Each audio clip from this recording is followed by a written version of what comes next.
Welcome to Italy for the Olympics, USA, Latvia. How many times are we allowed to say Latvia before it's... I mean, it began as disrespectful, but if we're mocking the person who didn't know what Latvia was, I think it's okay. Sean? I don't think we have to worry about respect for Latvia today, of all days. I respect Latvia. I respect the hell out of Latvia, but I respect I'm not the fact that necessarily... I feel bad that like, they're oops all goalies.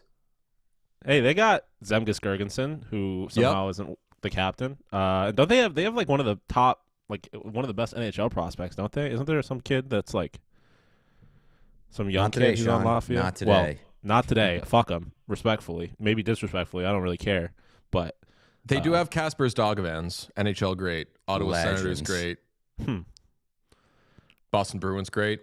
Yeah, but I feel bad that they have Shilovs and Merzlikins, because if you could trade one of those guys for like two bad NHL skaters, maybe like two bad NHL defensemen, they're in business. Yeah. Eileen is pointing this out. What's going on with the jersey placement there behind you, DJ? Yeah, I know. Fucking There's idiot. still plenty of time to change it. Nah. It's all the way over there. I have a shitload of USA stuff. I got a USA hat. I'm wearing... I'm celebrating Zach Werenski today.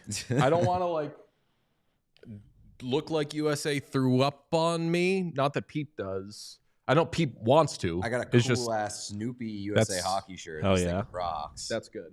I also have a USA scarf. We're like 3 seconds into the stream, and Leon Draisaitl has apparently scored, according to Chris Jastrzemski. I hate the schedule makers of this tournament. I have my iPad here. Sean's beautiful face is covering it, but I have to second screen Germany. I will say these the time slots have been more annoying than I expected them to be, and I haven't I haven't yet had to wake up at 6 a.m. for a game, which I will do tomorrow. I believe Sweden and Finland play at 6:40 a.m. tomorrow. Number 21. Number 21 for USA just missed an open net. Did they pick the wrong guy? Dylan Larkin. I don't think anybody questioned his selection. Oh, that was a really good opportunity. I do have Matt Boldy. Can you give me a I have a Matt Boldy anytime goal today. Can you give me a time check? We're at 18:10 right now. Oh, I'm like 20 seconds ahead of you. Sick. All right. Give it a little bit of a pause.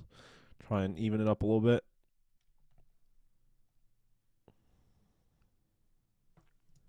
How do we feel about getting to dress 1 million players for the games? I don't like it. And they only get 2 extra, right? Yeah, but like if you're going to fuck over Philip Forsberg, you deserve to wear the shame of fucking over Philip Forsberg. Well, I will say the Forsberg thing is interesting because as I saw someone explain it, like it's almost like a compliment in some ways in that situation, because when you put him as the 13th forward, you can move him wherever you need him because he's so versatile. Yeah, but that's not the way Phil Forsberg should be treated. Like that. I agree. Versatile up and down the lineup guy. He should be like one of the best players in your top 6. I will say he did get on the ice and made an ass of himself almost immediately yesterday. He had one shift, made it count. A quick little turnover. I would say, to answer your question, like I'm very okay with it, because in a short tournament where like every game means a whole lot, I don't want to see anything happen to a team just because they get bad luck and a guy gets injured in a game. Yeah. I'd say dress everybody. Let everybody dress. Should have been able to bring Seth Jones then. Well, he couldn't dress. No, you can dress as many people as you want. Yeah, so you could come. Hurt, so he had to bow He physically can't get dressed. Like he's not dressing himself. Shout out Matthew Tkachuk that one time. That's true. Well, he had help. His brother picked him out of bed. If only Seth Jones had a brother who was also on the team, he could be there. He does have a brother, and his brother is famously strong because he just got suspended for steroids. Nice. Mm-hmm. Maybe that's why Caleb Jones was busted for steroids, is because he was juicing to be able to lift Seth Jones out of bed and allow him to dress for the Olympics. Yes. The Latvia maroon is so pretty. I like it. A lot of good jerseys today. Jersey The Czech red jersey is perfect. All the jerseys are good. Even the Canada ones. The Canada white ones aren't bad, but we always knew that was going to be the case because those were the most normal looking ones. Yeah. So by comparison, we're like, oh yeah, those are great. Yeah. And to me, my issue with Canada has always been the black. What's that, Sean? Aaliyah says we should talk about the Mikko Rantanen usage. We should, because he played less than 20 minutes, which is insane. Yeah. Absolutely insane for Finland. Mikko should get like 30 minutes a game. Although if I'm a Stars fan, I'm probably not complaining about that. But yeah, what I was saying is that my problem with the Canada jerseys has always been the black. And the black is a lot more prevalent on the red jerseys. Mm. How do you feel about the black letters on the white jerseys? Feels a little... Well, I mean, it's fine because they use black on the helmet and pants, but in my opinion, there should not be black anywhere. It should be red, just simply red and white. Especially because it's not like Poland plays in these games. Like, you're not getting confused with anybody. Your flag is red and white. Damn, I wish there were a Latvian player I really liked. Not that we'd be able to find these jerseys. Zemgus Girgensons. I love the numbers. I was going to say Zemgus Girgensons. Pretty good. Honestly, I'd get an Elvis. Elvis. Latvian locomotive. I feel like Sean would deserve the Elvis one. Well, no, I'd get a Zemgus one before I got an Elvis one. But I do like Elvis. Cody, our clock is at 15:34 right now at the stoppage. They are heading into the face-off dot. That's where we're at. The problem is everybody's going to be stopped at 15:34. Yeah, no, but the other problem is they're getting this like 8 true. seconds later. And they just dropped the puck. So now do like, I don't know how many seconds it is, but like 8 seconds. I got to say, the white skates, the white skates that Matthews and a bunch of the USA players are wearing are incredible. Yeah. Yeah. I need to see this power play. I need the Sabres, or the might as well be the Sabres. I need USA to get on the power play because I want to see Tage. Wait, did somebody say that Kaspers Dogevans is the captain of this team?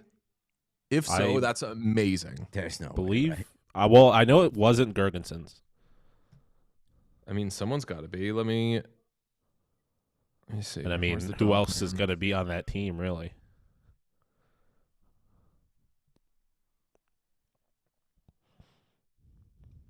His page has the flag bearer denotion. Damn. So yeah, he's got to be the captain. That rules. Sends legends, says Jazz. He knows. Yes, it is in fact Dogevans. Dogevans is the captain? That's so funny. With Uvis Balinskis. Yeah. And Zemgus Girgensons wearing A. Oh, what a snipe. Oh! I think it was Brady. Yeah. And I'm proud to be an American, where at least I know I'm free. And I'm like,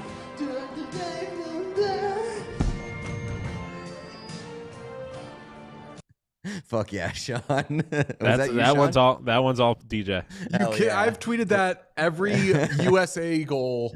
I don't even know if hockey or soccer for the last like 20 years. That's the best. Oh, what a snipe! I tweet my country in all caps with that clip. That does it for me. And I like those. I like those shots right there. Or I like that goal because that was just him beating an NHL goalie. That's not like Latvia being dog shit. That's like NHL on NHL. That's kind of like the Nathan McKinnon one this morning that was waved off because Nick Suzuki was cheating. Yes. Assist from Chuck and Marensky. Brady is he's so good while wearing that jersey. He only exists for these games. I love like that's why I think Tage is gonna go crazy because that motherfucker loves his country, for better or worse.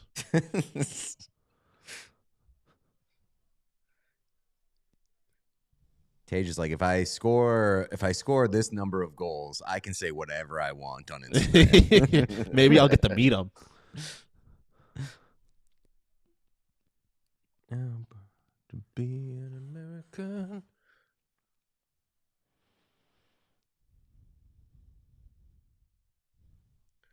Who are the scratches today? It's got to be Trocheck and who would be the Is other it one? Trocheck? Because Trocheck and Nelson were. I think Trocheck was the 13th. Yeah. I think Okay. Trocheck would be playing because he and Nelson, I think, were splitting time in practice on the 4th line. Yeah, Trocheck is the 13th. Oh, Jarvis?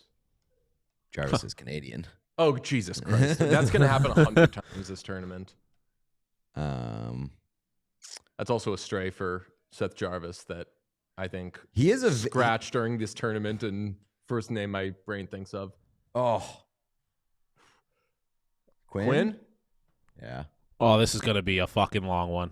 Yeah, it sure is. Not for us. Yeah, fair. Not for us at all. I know I'm free. And I'm like, da-da-da-da-da.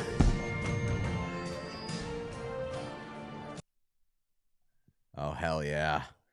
Quinn's so nasty.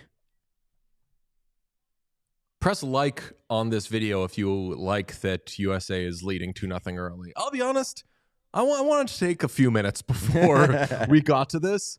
Like, shout out Czechia. They should have been winning or tied after one period. And I was like, good. I'm gonna get like half a good game this morning. Yeah. And the second they scored that goal, Celebrini, I was like, they're just gonna pour it on the second period. This game's gonna be over. Are they challenging this? Oh, boy. Oh. Latvia saw ghosts helping Quinn.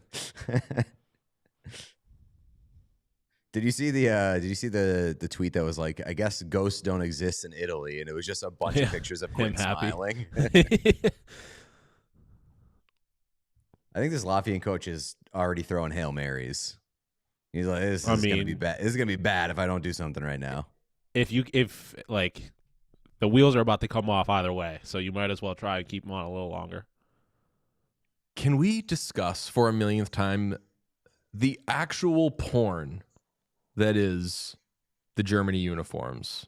They're wearing the black ones right now. God damn. Is that offside? I mean, like, if so, Brock Nelson, come on, brother.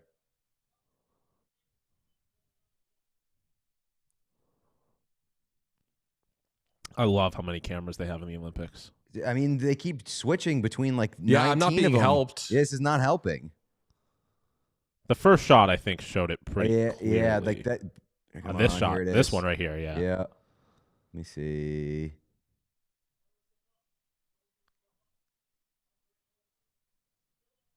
Yeah, I mean, this is going to be offsides. Yeah, right? Yeah, it's offside. That's definitely offside.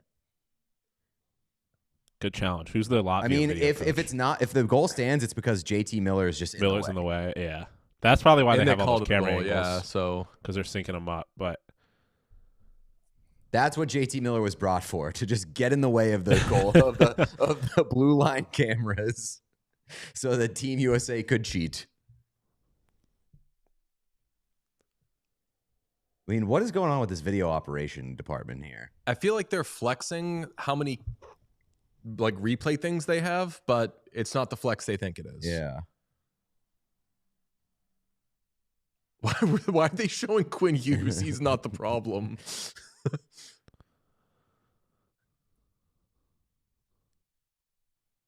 But We're getting no that's on goal Brock from the Nelson. chat. If that's offside, it's fucking. You gotta hang that line. how many times we got to teach you this lesson, old man? God damn. Hey, it. good challenge. All right, yeah, good. Latvia coach? Way to go, Latvia. Can I play the video just because I don't know if we're going to get a chance to play it otherwise? Sure, it's a win. What the fuck did they do? Who the fuck is this? Who the fuck is Tingus Pingus? I never heard of fucking Latvia. Thank you, Michael Rappaport. Very much appreciated. Respect to Latvia. I didn't realize until watching this. He says Latvia, not Yeah, like yeah. Lativia. Yeah. I always Oh, thought it was yeah, Lativia, yeah. but it's more of a E. Isn't that the yogurt? Or is that that's Activia. Activia? Yeah. Gotcha. The one that fucked me up on the pronunciations, and we're gonna do more pronunciation videos tomorrow on the regular show. I did not know that it is. I was pretty sure it was A2, but I didn't know that it was Lostarinen. Oh yeah. Yeah, I was always doing Losterinen. Okay, yeah. E2 Luo. Well, he said I say Luosterinen. E2. Yeah, I A2. always say E2 Luosterinen. We got a super chat from Gold Tigray 4979 that says that ref is literally just Mason Lowry. Good for Mason Lowry. Got into the Olympics. Yeah, He made it. first NHL ref from Louisiana. Kind of Or close. That IIHF. does Yeah, look a that's- lot like yeah. Mason Lowry. Yeah, would be kind of sick if they were just like NHL players get to ref the Olympics. NHL players that aren't on rosters. Also, did you see the news that a Slovak fugitive was arrested at the Slovakia game? He's been wanted for 16 years in Italy, and they arrested him at the Slovakia game. Hell yeah, brother. That rocks. That is Just being like, I got to get one more. Man, we do have a game Latvia. now. Latvia. Hit it. What the fuck did they do? Who the fuck is this? This is Who what the I get fuck for is suggesting we're going to see it Tingus otherwise. I never heard of fucking Latvia. Group of death. Yeah. I mean, now we understand why Quinn Hughes is so haunted. Get Jake Yes. Ottinger in there. Oh, wait, he's not even dressed. Dan's Lochmelis. Ooh.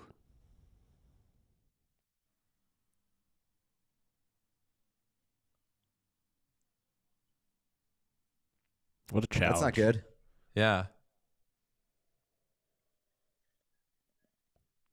Not a lot of desperation. Tell you what, I saw Czechia clearing pucks out in front like crazy. Like that rocked that like first period and a half where they were like, we're in this game. We're going to fucking sell out. It rocked. Who are you talking about? Czechia? Czechia. Yeah. The Whereas first like period of that game was awesome. Jack Eichel and Brock Oh. Faber on that Yeah, I goal. know. Oh,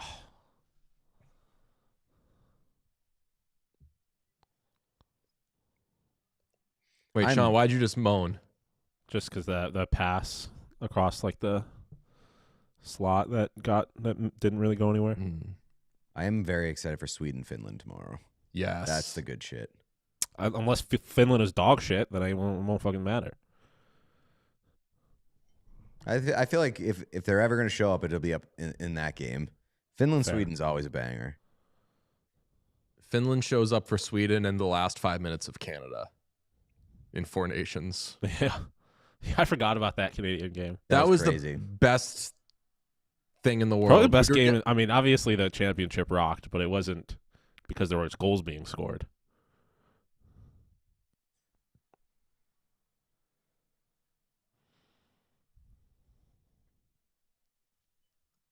But it like them not losing that game kept alive the I don't want to say myth because that sounds mean, but like the legend of Jordan Binnington being clutch, Yeah. which I like. I want Jordan Binnington to be considered clutch enough that people keep playing him in clutch moments. Yeah, like I want him to be disappointing, and he has to be Yes. believed in to be disappointing. Exactly.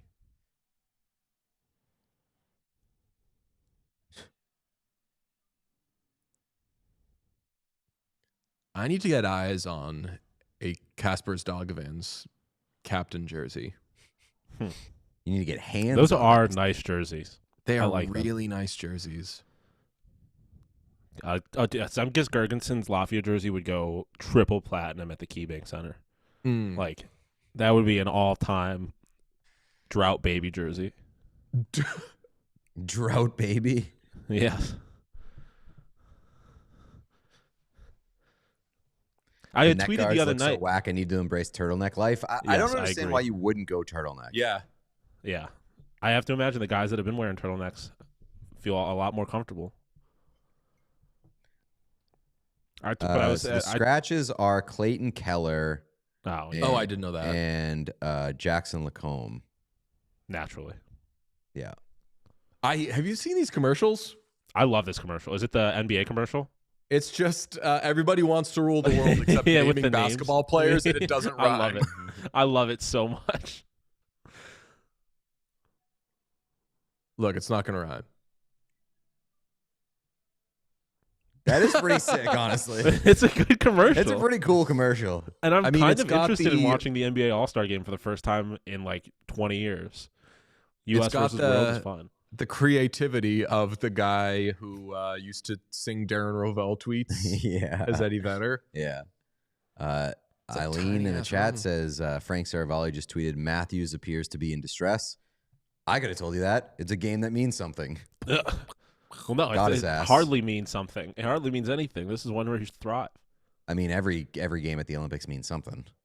You guys see the clip that I sent you of Mike Felger talking about the possibility of Jeremy Swayman being the starting goalie for Team USA?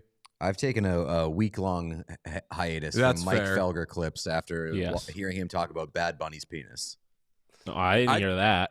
I heard him Yeah, talking to what's his name, the old backup quarterback that got traded to Dallas. Why am I blanking on his name?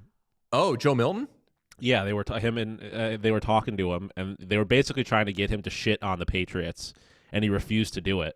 Mm-hmm. And then I also saw a clip of Felger complaining about the TV times, because he expects the U.S. TV market to be the center of the world at an international sporting event. Yeah, that's stupid.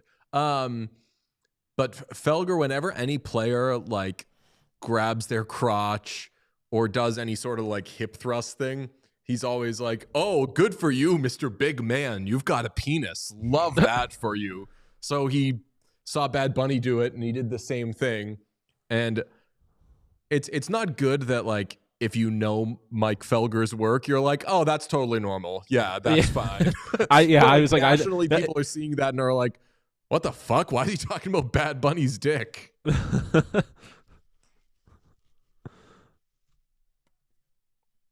Does Kyle Connor have to wear 2 neck guards? Yeah, he wears one of the War Road turtlenecks and then does a neck guard on top. His neck is insane. He is all neck. Yeah, these neck guards do look very sloppy. Did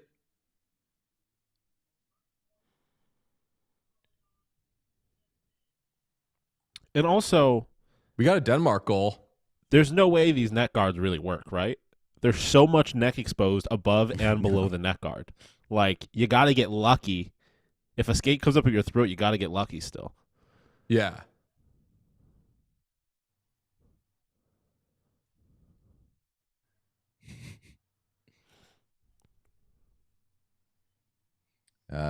Sean, what's that comment about? The Iowa Avs fan? Oh, Hasanabi? What's Like that? Hassan Piker? Oh, gotcha. Yeah, yeah. I get a lot of Hassan Piker content because Who is he a streamer?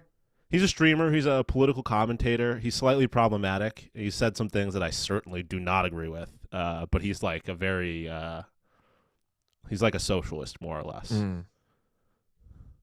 But yeah, he's a very politically active guy. Oh my God, yeah. I'm looking at Pasternak's neck guard, and it is a rubber band. Flag on the visor is a sick detail. What do you mean flag on the visor? Do they have like a? Guessing it's something I didn't see, but I'm guessing it's something on like the side. Like, Is it where, like the clip or whatever? Yeah, that's I kind of what I'm thought guessing. they were maybe saying that there's like you know how they have like the tint sometimes? Yeah. Like And that that would've been like that shit sick. is sick. Yeah. I wish they could do more shit like that. Like if guys want to obstruct their own view, who cares? And goalies, I don't give a shit if you can't see their eyes. I think I'm going to get a visor. I currently have a cage. I think I'm going to get a visor, and you can either get a clear or you can get like smoke. Yeah. Smoke is sick. Smoke is nice. What does that sign say? What? That big painted sign in the corner? Kunt? Oh yeah, it's Kunt Samainen? What does that mean? that could have gone worse. So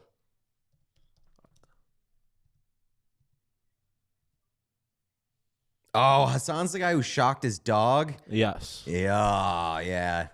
Not He also good- said that like not a good, U.S. deserves reference 9/11.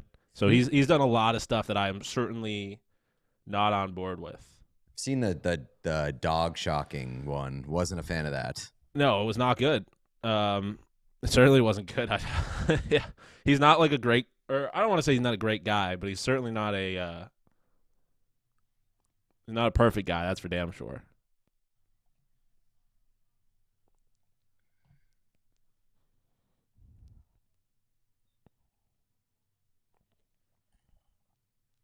All right, I'd like a U.S. goal at some point in the very near future. Josh Szymanski is playing on Draisaitl's line. I really wish this game were on a different time. This is anti-Draisaitl discrimination. And so there's a pushback against the dog shocking thing. I don't fucking know. I don't do the goddamn parasocial bullshit. I don't follow what he does in his personal life. I don't watch every stream he does. I watched him a lot during the election because he was on the right side of that shit. All I'll say is that from the clip that I saw, it really looked like he shocked the dog. The clip certainly did. And I have no desire to get into the details of it, to be quite honest. Are you maybe dealing with some like sunk cost fallacy where like someone is a fan of him and they see he shocked his dog and they're like, I'm going to look for anything that says he didn't shock his dog because I've already said I like this guy. Shout out Alan Hughes, the GOAT. Do we have something coming here, I think? Yeah. There it is. Brock Nelson. He giveth and he taketh away. From his office, which is in the offensive zone.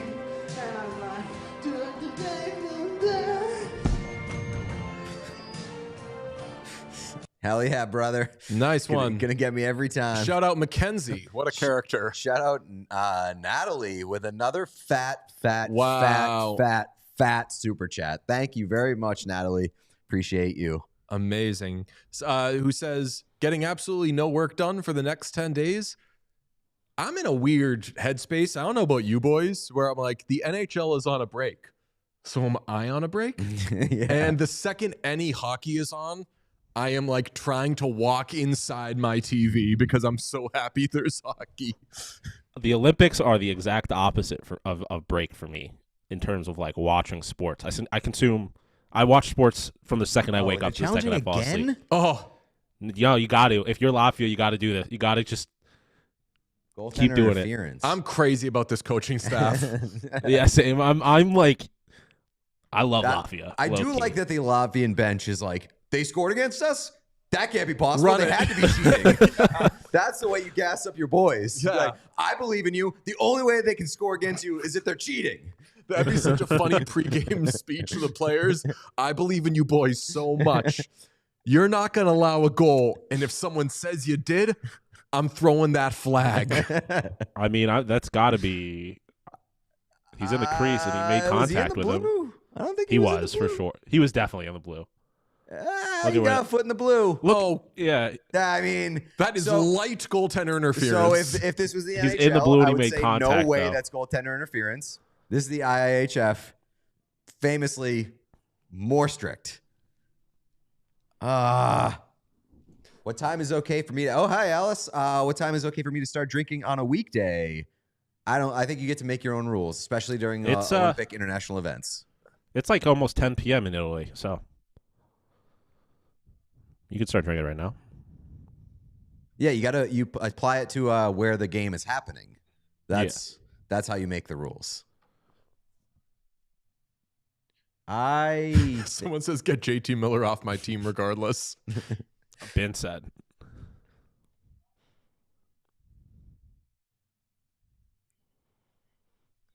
I think that's gonna be upheld. I mean, I think he attacked him.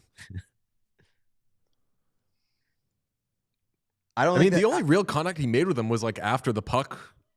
I don't think it should be goaltender interference. I think it is goaltender interference. I think I agree. Because also, isn't part of the rules with the Olympics is like you can't establish like positioning in the blue.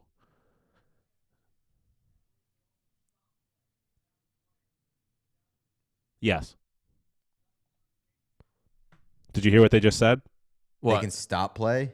Yeah, so the refs can they just blow the whistle simply because a guy is set up in the paint.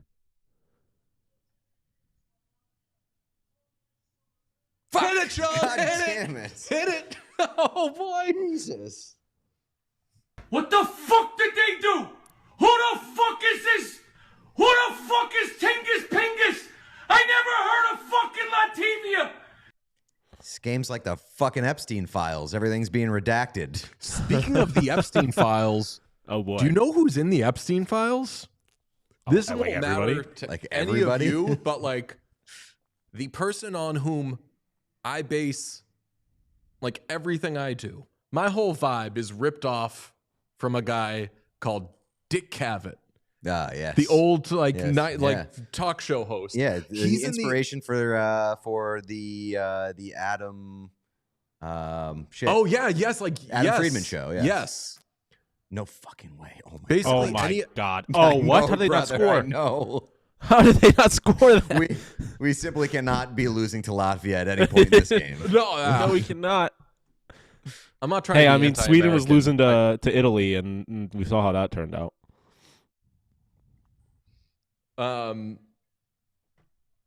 But yeah, anything that any like weird kind of talk show vibe that you've ever liked is based on the Dick Cavett show, and Dick Cavett is in the Epstein files mainly for being like an annoying friend who Jeff Epstein seemingly like doesn't want to hang out with. I don't like it. You call So him Jeff Elon? Epstein. You got to go full Jeffrey, brother. Yeah, that's J- Jeffrey. J. Epstein, Yes.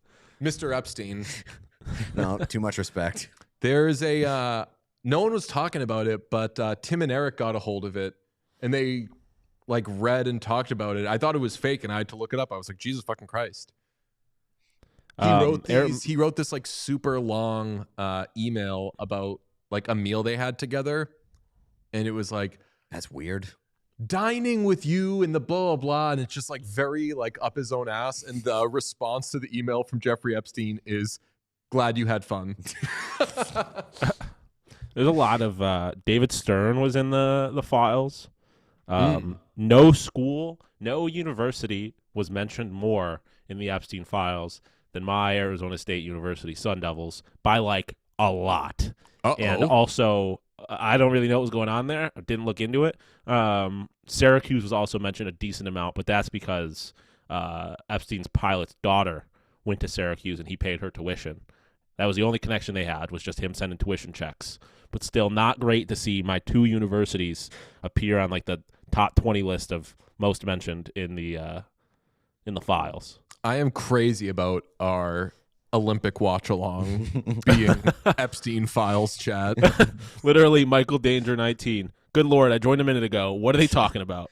Epstein files. The Epstein files. Yeah. You yeah, should be I able mean, to of tell by course. now when someone's talking about the Epstein files. I feel like that's on you if you don't know. If you're asking how we got there, the joke that brought us there was this game is like the Epstein files. Everything's being redacted. So there's your explainer in It was like a good 15 joke. seconds.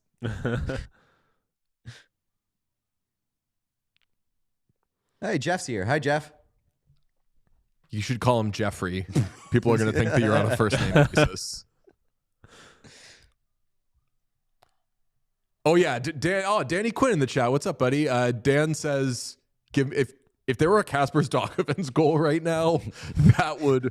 I don't have time for it right now.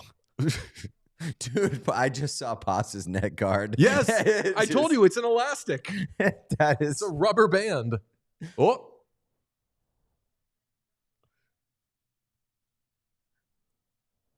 That's the neck guard equivalent of the meme of like the guy in the yellow coat outside the soccer stadium just doing the.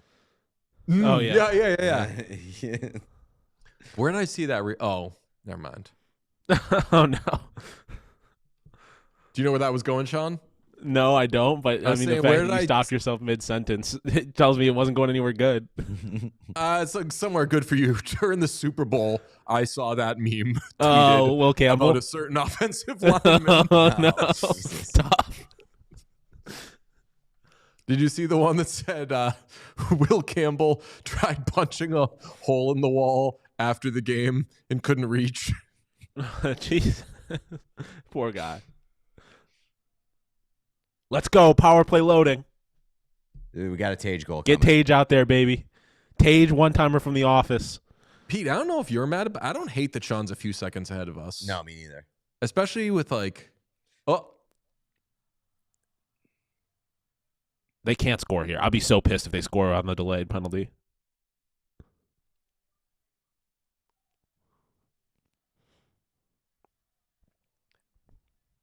USA chance. All right, Tage or Boldy. Who's on the top unit? We got it's Tage, Matthews, Matthew Tkachuk, Quinn, and Eichel. Eichel, yeah. And That second Tage being unit on that is- line second fucking unit's gets me Brady. so juiced. Brady, Gensel, Boldy, Werenski, Kyle Connor.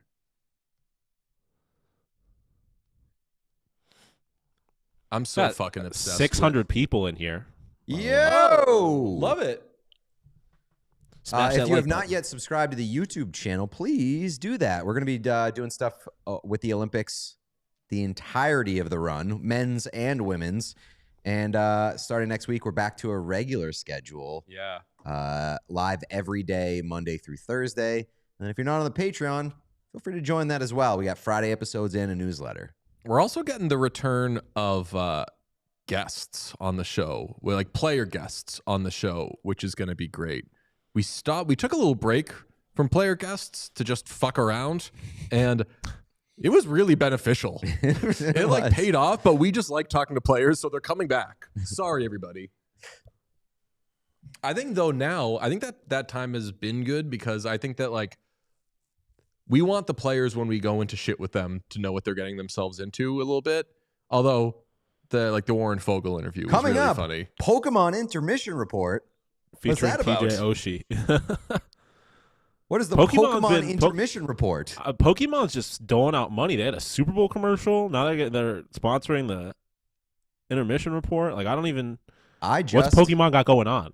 I just looked up this past weekend. What are the best Pokemon games for Nintendo Switch? Because I'm trying to get back into Pokemon. I'll Same. tell you. Fuck yeah. I'll we finally get a can be Switch. Pokemon.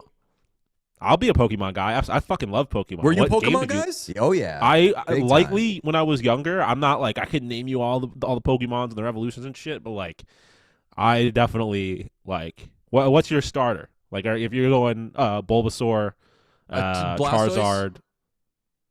Well, Blastoise is like the more Oh, no, yeah, advanced one. Squirtle. Yeah, and- Squirtle. Squirtle. Sorry, Yeah, Squirtle. Squirtle. Squirtle. Yeah, Yeah, I'm That's- a Charmander you're a or Squirtle guy? Squirtle. I'm a Charmander guy. Yeah, I'm mostly Charmander. If I want to mix it up every once in a while, I'll go Squirtle. Yeah. I was Fire is sick. Okay, so that's the one that I heard. Legends Arceus is the one that everybody says is incredible. Is that on Switch 1 or Okay. 2? Switch one. I'm fucking getting it, man. Do it. So yeah, I'm pretty sure I have. I might go look at the intermission. I'm pretty sure I have a Switch buried somewhere in here that my. I Did did. we- should we do use- Pokemon Patreon apps? That'd be sick. Yes. It's Um, Pokemon Patreons.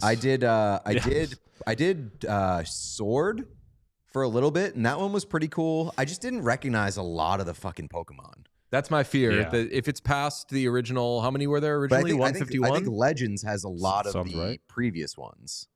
I would hope so. If you're gonna call it Legends, you got to have the Legends. Oh wait, it doesn't even have the. I just thought they just kept adding and adding and adding. I need. Oh no, the- they like retire some of the ones. They're fucking putting them in the Pokemon Vault. Yeah. Get that out of here. Sedano Charizard. Oh, nice. Pokechat. Pokemon names. Pokemon Yeah. names would go hard. And you could go a lot of different directions. Goldeen. What do you know about Goldeen? Ah, Oh what do you my know God. about Yu-Gi-Oh? Were you Yu-Gi-Oh people? No. Dude, I fucking love Yu-Gi-Oh. Goldeen. Blue Eyes White Dragon. Mm. Were you Hitmon Champ or Hitmon Lee, fellas? Hitmonlee, Hitmon I don't know Lee what that's about. would kick, correct? I think. One of them would punch, one of them would kick, which is strange because they both had arms and legs. This was before mixed martial arts existed. They don't retire them, just not every region has all 1,000 plus. There's 1,000 plus. This is tough. Yeah, what was it before? Like 360 or something?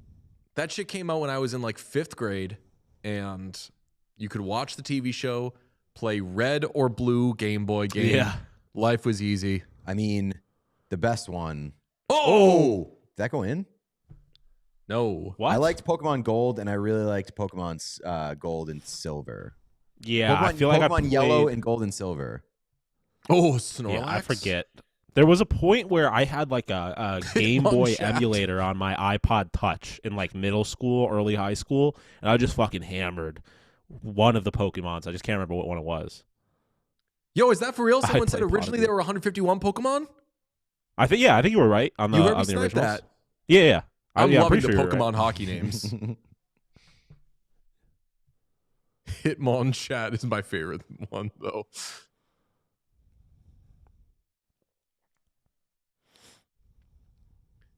Brock Nelson's name is Brock because that was the trainer in Pokemon. Yes. Who was the rock guy, and Brock Nelson's old as rock. The one that ran around with Onyx, right? Yeah. Onyx was his name, was and awesome. Onyx is the sickest Pokemon ever. I know Yeah, that might sound like a normie. It sounds like that might be a normie take because it's the big one that's rocks. But I don't give a shit. That motherfucker was cool. Him and what was the gas one? The one that was like the 3 little floating rocks that like Shit. There's Gengar. That was not the one that you're thinking of though. No. Obviously not. Chad will get it. Coughing. Coughing was like the evolved version of the 3 guys, wasn't it? Oh, really? Coughing. Yeah, I think that so. guy was always coughing. Matthew Ketchum. I like Jonas Magikarp. Oh, hell yeah. Tyson Ash. Geodude. Was Yes. so cool. Oh, Yes. Geodude. Yeah, well, because that's what I tweeted about it. The Super Bowl commercial. Fucking Trevor Noah comes out here and says Psyduck is his favorite Pokemon. And I'm like, what the fuck are we doing there? I respected you, Trevor Noah. Wheezing was the one that you were thinking of. Yes, there's yes, wheezing yes, yes, and yes. there's coughing, which is Yes. so fucking funny. That's the best part about Pokemon is when some of them are just like, we're just going to name this the thing it does. Coughing, like Snorlax. Coughing is a guy who smokes cigarettes, and wheezing is a kid with asthma. Yes. Huge difference. Paul coughing, very good. Yes. Speaking of, we're getting a little. Oh my goodness! Dude, how The many? number of near what? misses. They raised their hands like that went in, too. This game is Oh! oops, all goals taken away or just barely missed. Giving a new definition to edge work. Oh, what you got, Latvia?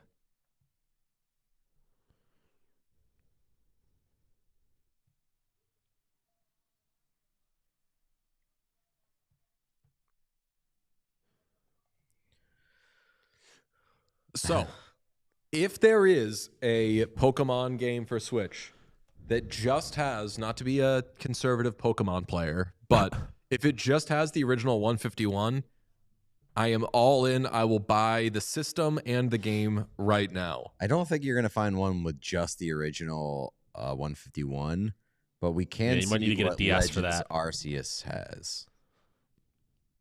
I wish I there do was like a someone setting pointed out. you can put on there, like which Pokemon are there, and you just go OG. People are first pointing batch? out like my favorite one of the ones that are just the what they are backwards, like Yes. Enac, Cobra? or Enax, which is snake, and then Arbok, which is cobra, yeah, with a K. But It's Ekans, right? Ekans, yeah, which is snake backwards. Yeah. And then Muck, which is the Pokemon that just looks like cum. Gross.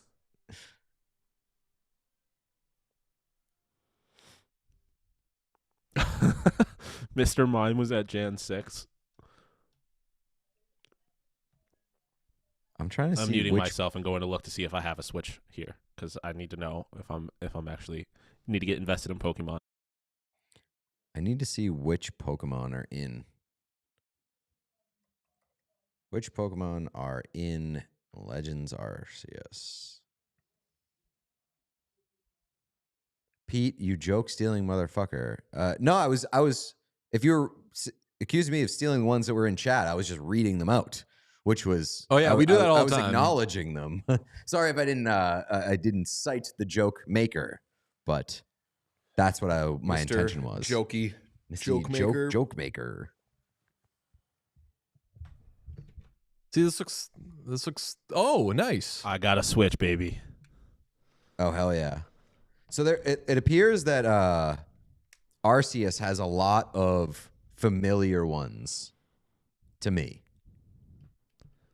Like a lot of ones that are in the original group, but also a lot of new ones.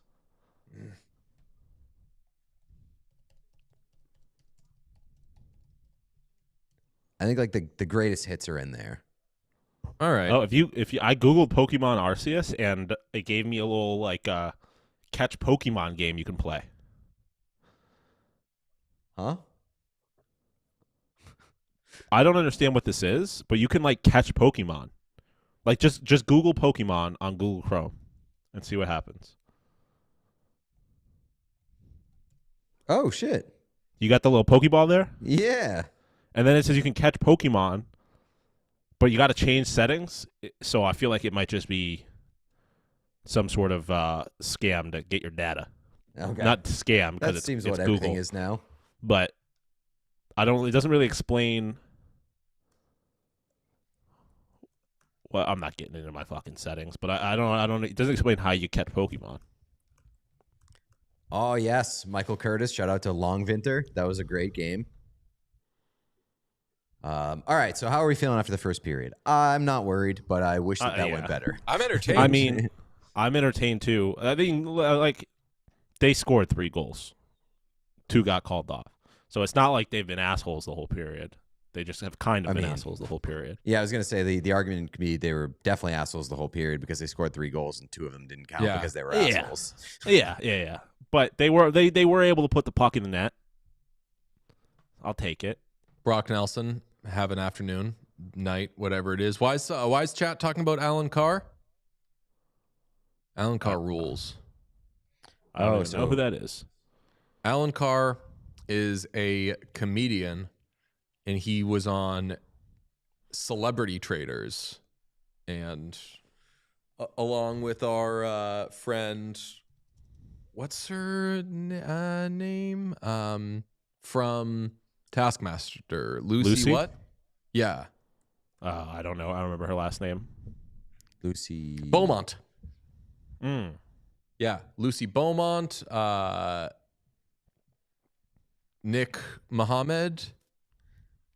We Sean, got a handful of all you super got to do chats. to catch the Pokemon, they show you the silhouette. You got to search. You got to guess the name of that Pokemon that they're showing you, and then you can catch it. Oh, So that's pretty cool. yeah, that's cool. I don't hate that. We got some super chats. The love of your life. We missed you yesterday when Slavgodsky was going off. Yeah. Just got out of class. Hashtag wrap it up, boys. We got 2 more periods, fella. Kazimon says, now you're speaking. Sorry, I'm not going in order. Now you're speaking my language, nerds. Very cool. Booyakasha. I guess I'll go in order. Yeah. All right, Booyakasha. Thank you for recommending Traders. Season 2 UK does indeed kick ass. I got to check that one out next. Yeah, I think that's my first like post-Olympic priority. I'm down with that. I'm gonna catch up on the Oscars movies, but then I'll get into UK Traders. CCTV Coffin Flop says, as a bartender that's leaving the stream to go along beer, it's always 5 p.m. during the Olympics. Love y'all. Have a great stream. Thank you very much. The Tim O'Byrne. Tim O'Byrne. I wasn't expecting Latvia's game strategy to be challenge every goal, but here we are, I guess. My theory was that their coach is trying to hype up the boys by just assuming that every time they're scored upon, the other team has to be cheating because you're too good to be scored upon. Yeah, that's a great strat, especially if you're right every time. It's working. So thank you for the super chats. Very much appreciate it. Somebody said, DJ, fix that jersey while you're up. You should do that when you come back. It's bad luck. Thank you, Sam. Very much appreciated. I still haven't. Have we yet to figure out what's going on with this Pokemon intermission report? I haven't seen one Pokemon. I think it's not. I think it's literally just they're the sponsor.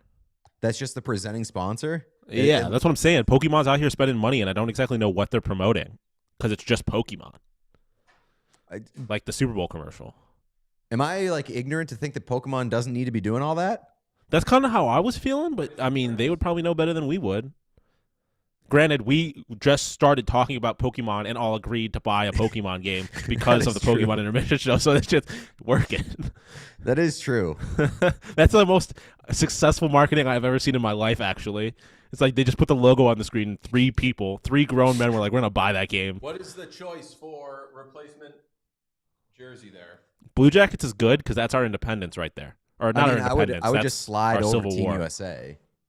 Yeah, I mean, And keep Canada? No. no. I mean, US won. I like the Blue Jackets too. That's a very American jersey. if we got like all American players, we could do that. Oh boy, do I. Nick Suzuki? Or no, Seth Jarvis is what I meant. Yeah. Seth Jarvis, yeah. James Van Riemsdyk. Proud American, hater of Bin Laden. Oh, James Van Riemsdyk? Yeah.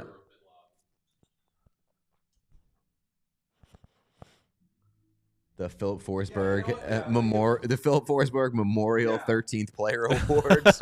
I like that.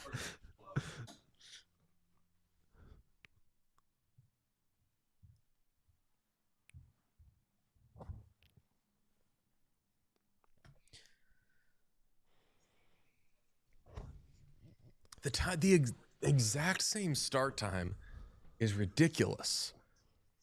I can't even get. I just want those Germany jerseys, man. The German jerseys are unbelievable. My fake one is apparently on the way. Oh, you did pull the trigger on a fake one? I might pull the trigger on a second one before the first one even arrives, just to increase my odds of one of them being decent. I am not that big of a fan of the Germany jerseys. You're too not much yellow going. Not that big of a fan of the Germany jerseys. There's too much yellow going on. Like there's a lot of good jerseys. I don't think they're in like the top half of the Olympic jerseys. Well, it's not a piss jersey, but it's pretty piss forward. It is very piss forward. The Slovakia jerseys I think are by far the best. But the mountains, Slav looked awesome in those. Someone in the chat asks, did we talk about the Canada game yet? Well, we're gonna have like reaction stuff on tomorrow's episode. We'll make it so people who are watching the just the episodes don't get screwed over, you know? Plus we need Shayna to write what our thoughts will be. Brief thoughts is that team's really fucking good. That I was saying it before. I'm just fucking obsessed with that power play unit. That's the coolest hockey gets. I don't know. Team USA is pretty fucking cool. They got Tage there. But Slovakia jerseys are by far the best. I felt so bad for that Clara kid, the Italian goalie. I know. That sucks. Like, he would have had a 50. I mean, he would have lost, obviously, but he would have had 50 saves on some Dominic Hasek shit. Yes. I mean, the backup came in and did well, too, considering circumstances. 21 years old. 21-year-old against the third best team in the tournament. Oh, yeah.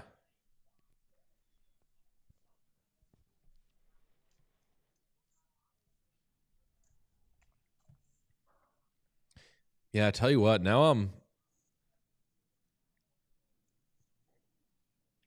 looking at shields. Shields? Oh, like the crest? No, like shields for like your helmet? I'm texting them to you. Take a look. You don't have to post them, but that smoke looks cool. I mean, I think a smoky visor does look cool. I feel like you gotta be good at hockey. Well, I wasn't gonna say it's encroaching on wearing 99 territory. I would say 97 territory. Where you're just like wearing a "I'm good" sign. Yeah. I would agree. Like, you definitely have to be a certain level of player to pull off smoke. Lot of, if you go to like men's league or whatever, you're finding a lot of bums who are wearing regular visors. And honestly, a regular visor is fine. I think I would only do the visor just because it's more comfortable, not because it's any like cool sort of look. I think a regular clear visor is fine, but if you start doing tinted visors, it's like you think you're fucking Ovi.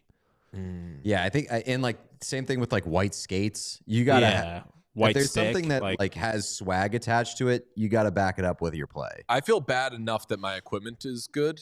It's all like it's all like new Bauer stuff, top of the line Bauer stuff. I think I have successfully gotten my baby nephew to be a hockey guy.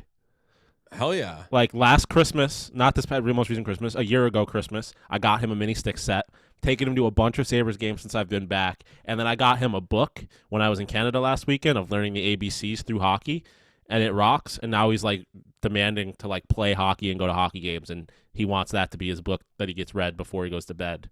And mission to successfully bankrupt my sister by being a hockey mom is going wonderfully.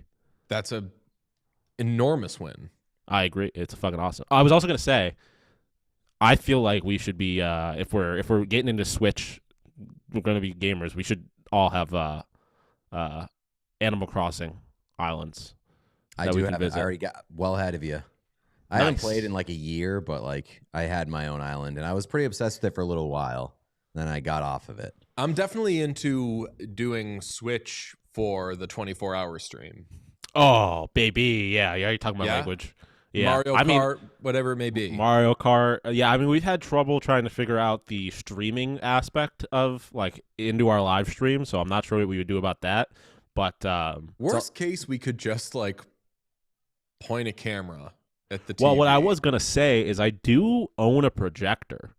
I have a projector as well. I brought it here today for today's purposes. Oh, nice. Because I would say if we could do a little, like, if we were to drop a screen kind of behind you and have you turn around, like shoot from behind you and shoot onto the screen.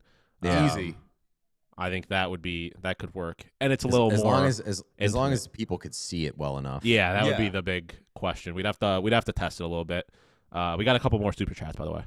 All my Sharks won their games so far, says the Tim O'Byrne or Team O'Byrne. Who's to know? Who is there other than Canadians? Celebrini or no, the Sharks. Other than Canadians, yeah. Celebrini, but like you say, all the Sharks won their games. Who else? You got a former Shark. Tomas Hertl. He did not win his game. Right. Who else is from the Sharks? That's what I'm. Is it just Celebrini?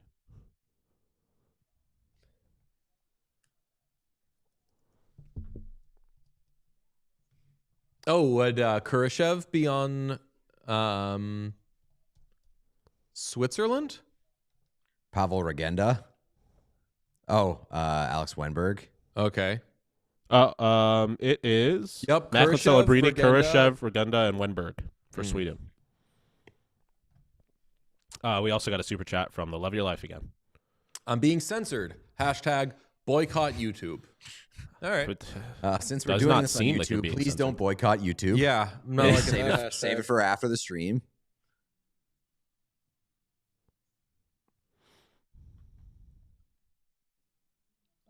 Was the first period exciting? I managed to run home in time for the rest of the game. The first period was exciting. Yes, it was entertaining. It was eventful for sure. There were two goals that didn't count.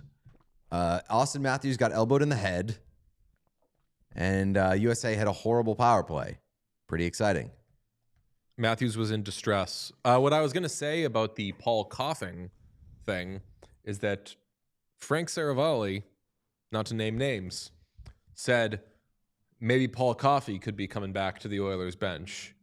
Then a bunch of people said, no, that's not happening. I do like a good Frank versus other reporters thing. Frank often wins those. I would like him to win this one because I would take Paul Coffey back. Yeah, and I would take credit for that because yes, you spoke into existence. I was like, Paul Coffey's still on the bench? If not, get him back out there. Somebody said, I don't know who it was, but somebody said that it would take a head coaching change for Germany scores. Oh. You said that like you just saw news of a head coaching change. Yeah. No, Tim Stützle. Look at this. This is why we play. Germany could be sneaky. Do we have a Germany goal thing? Oh, no, we should make a Germany goal video.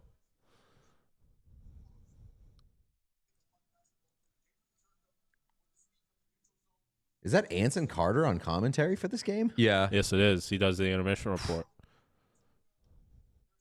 Jam Paterka with a nice backhanded assist. That's a nice goal. Yeah.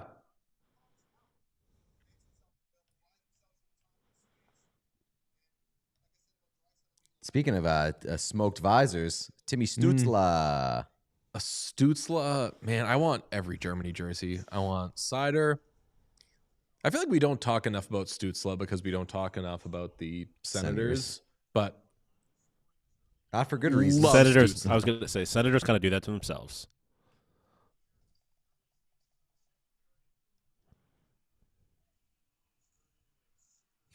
Pete, it's Ace here. It would Top cheese, it's Ace It'd be here was so my funny if favorite. every time he had any piece of commentary as the color guy on a broadcast, he's the Ace here. Wow, good play. Back to you. Alan Cumming voice. There's been a Paterka. I like Jam Paterka better. All right, boys are back out on the ice. Why did Germany and Denmark? Oh, it's because there were a million challenges in the first period that Germany and Denmark resumed like 10 minutes quicker.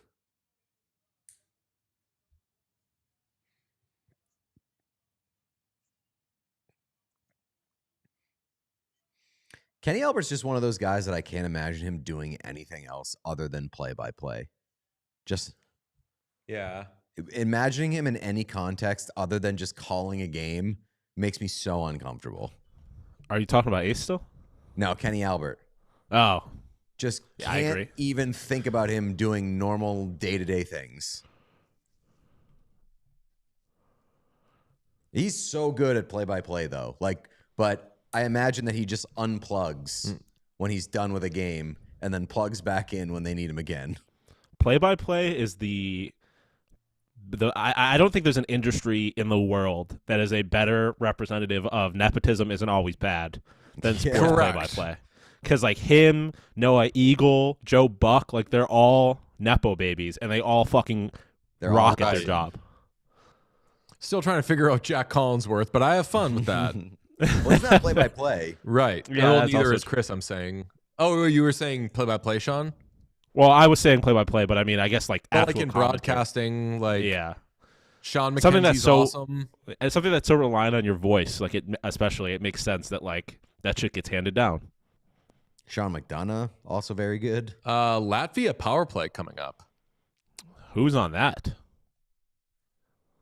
Kasper Dogovan, Yeah, hopefully. Kasper Zagovan. It's just the answer would- to whoever you ask about the answer is gonna be Kasper Dogovan's. Someone in the chat says He's not on their first power play. According to Daily Faceoff, it's Gergensons, Lockmelis, Krastenberg, Balsers, and Bolinkis. Oh, we got Rudolph Balinskis. Balsers in here? Yes, he's on their first power play. Dogovans isn't on their second power play either. Damn.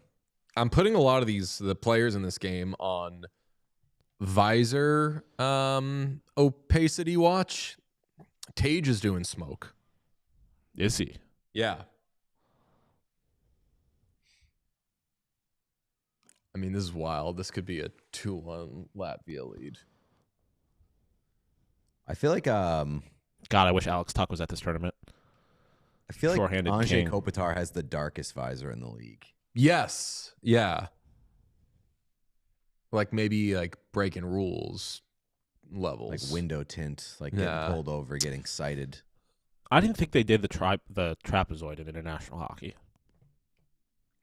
They do indeed.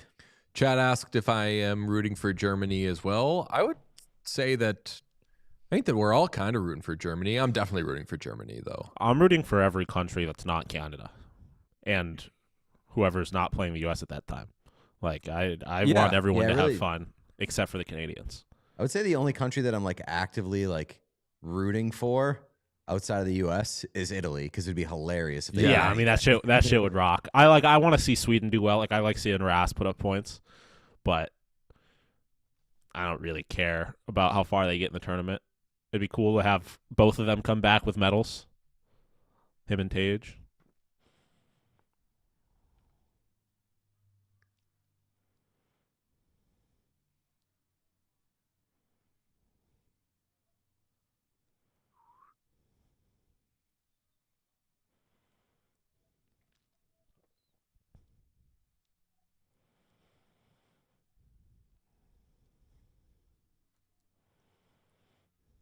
Oh, nice.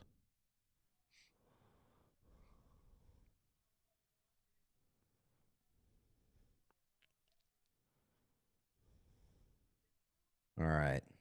Power play. That was a little scary, I'll be honest. Yeah, this is not necessarily instilling the most confidence in me that we're going to be able to compete against Canada. Definitely not. I did want to see them face some adversity in the preliminary round, just to be able to work through some things. I was thinking that would come Sunday against Germany. I was hoping that it would. But I mean, this is honestly, I think, more ideal. Like, if this is their wake-up call just because, they weren't ready to get started in the tournament, and now this wakes them up and they can start putting belt to ass, because they should also fuck up Germany. Germany's not that good. Yeah. And maybe the first game is just weird. Like Germany's hanging with Denmark right now. It's also got to be a little different from the women who basically go straight from PWHL play to the Olympic play, whereas they've just been hanging out in Italy for a week, eating pasta and having a good time. Yo, I had a crazy dream last night, and we saw what the draft order was going to be for the PWHL. And we were like, who's getting Layla Edwards? And it was a team we'd never heard of. And we were like, it was some code thing you had to click on. So we clicked on it, and Pete and I simultaneously saw that it was a new Detroit team called Kid Rock's, whatever the name is. And we were like, oh no. And then we had a discussion about, we can have Kid Rock on this podcast. Should we do it? And I was heavily in favor. I can't remember what everybody else said, but I was like, we're going to have him on. And if he's an asshole, we're going to call him an asshole. And we're going to tell him we don't like that he went crazy, but we're going to tell him to not fuck this whole ownership thing up, because Layla Edwards is going to be a goddamn star. We want to be able to root for the team. So don't be a psycho, Kid Rock. That would be Something tells me Kid Rock wouldn't allow his team to draft Layla Edwards. Oh. I'm trying to think. I'm like current Kid Rock, yes. Yeah. But Kid Rock, as I knew Kid Rock back in the day, and not to now do the sunk fallacy, sunk cost fallacy with Kid Rock. But I'm like, what the fuck, Kid Rock? Just be kind of normal. He can't do it. Boy lost his mind. It would be so funny though if every PWHL team was normally structured in terms of their name, and then there was just Kid Rock's Detroit Ladies or Kid something. Rock, yeah. It's like a Kid fucking Rock's Margaritaville. Finally, something sexist. Yeah. But we'd be stuck because we're we want to support Layla Edwards. Every day, the stickers on my laptop every day would say free Layla.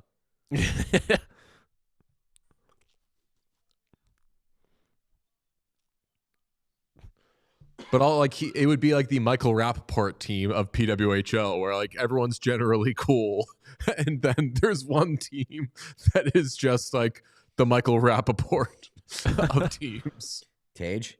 Oh no, Tage. Oh God, Tage, please stand up. He's fine. Please. He's not in the frame yet. He's not. Okay, he's back. If our fucking season got ruined en route to a fucking bronze, I wouldn't watch hockey for the rest of the season. I'd be pissed. Yeah, these neck guards. That one's. What is he doing? Neck guards. That's a headband that just fell down off his head. It's Let's just get as loose many and hanging pictures around. as we can of these neck guards. We're not allowed to show clips, but if someone takes a picture and posts it online, Sean, still no? No, pictures are fine. So if people want to take pictures of Zach Werenski's neck guard right now and put it online. I also feel like a little bit of a narc being you're not wearing that right. It's Yeah. I mean, they're knocking on themselves by doing it on international television. And it's not even about them not wearing it right. It's just what's the point? Yeah. It's when people wear masks below their nose. It's just don't wear the fucking mask then. You're not doing anything. And I'm not calling the players out. I'm calling out how do these neck guards exist? Yeah, also true. What's the point of having the rule if you're not going to do the rule? I genuinely feel like the turtlenecks look cool. So I agree. get why they don't do more turtlenecks. And it supports I think it's TJ Oshie owns War Road. Yeah.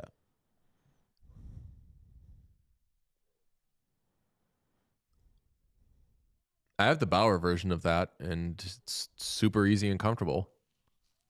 I would Feels like you're wearing a 100% wear a turtleneck neck guard solely for the drip. Like, I just think it looks cool as fuck. Cooler than the turtleneck? That's what I'm saying. I would wear the turtleneck one just because it looks cool, let alone the fact that it might save my life.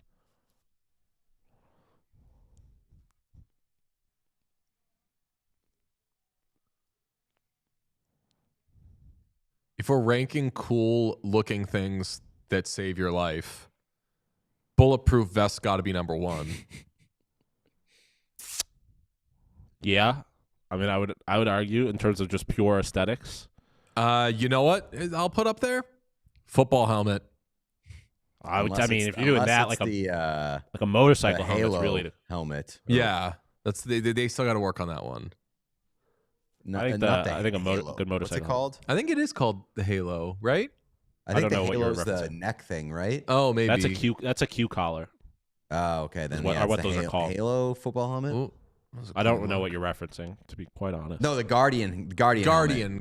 Oh, is that the Guardian caps? Yeah. Like the foam Those things caps. are ridiculous. Yeah. It's like you ever see Kike Hernandez when he pitches, and he'll put on like the pitcher protective hat thing that no one actually wears except for him. Those things are insane. Which I love. It's so goofy, but I love that he does it. He's just the most. Kike Hernandez is the funniest baseball player. It's hilarious.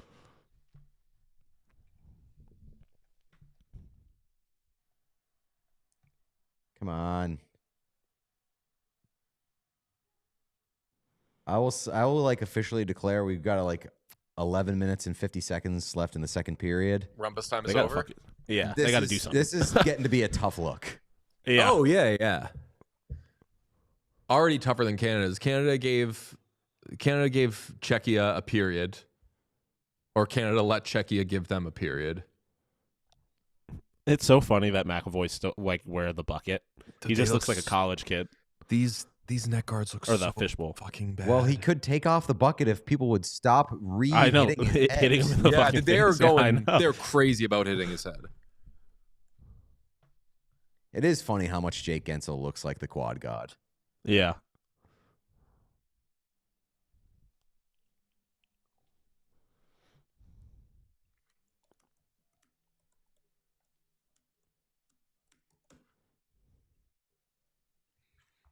Was this McAvoy thing recorded at a different time? Because his jaw doesn't look that bad there. Yeah, I'm assuming it's at like a preseason camp type situation, maybe. I don't know. Did they have? Yeah, they had those. But they didn't know who was on the team. Right. But I remember McDavid was at a camp before the season. Apparently, Quad God is homophobic. I did see some rumblings on. There was like some light milkshake ducking of the Quad God. But being a figure skater and being homophobic is crazy. From what I saw, it was very, very light and barely researched. It was just more things being brought to like my For You page. I saw that like he was. I believe that he said something, and if I am wrong, I apologize. I think that he said something like he didn't want people to find out that he was straight because the possibility of him being gay might allow for higher scores in competitions in figure skating. And I was like, that's interesting. I did see Johnny Weir literally just say something the opposite of that, basically, just being like, he does it like.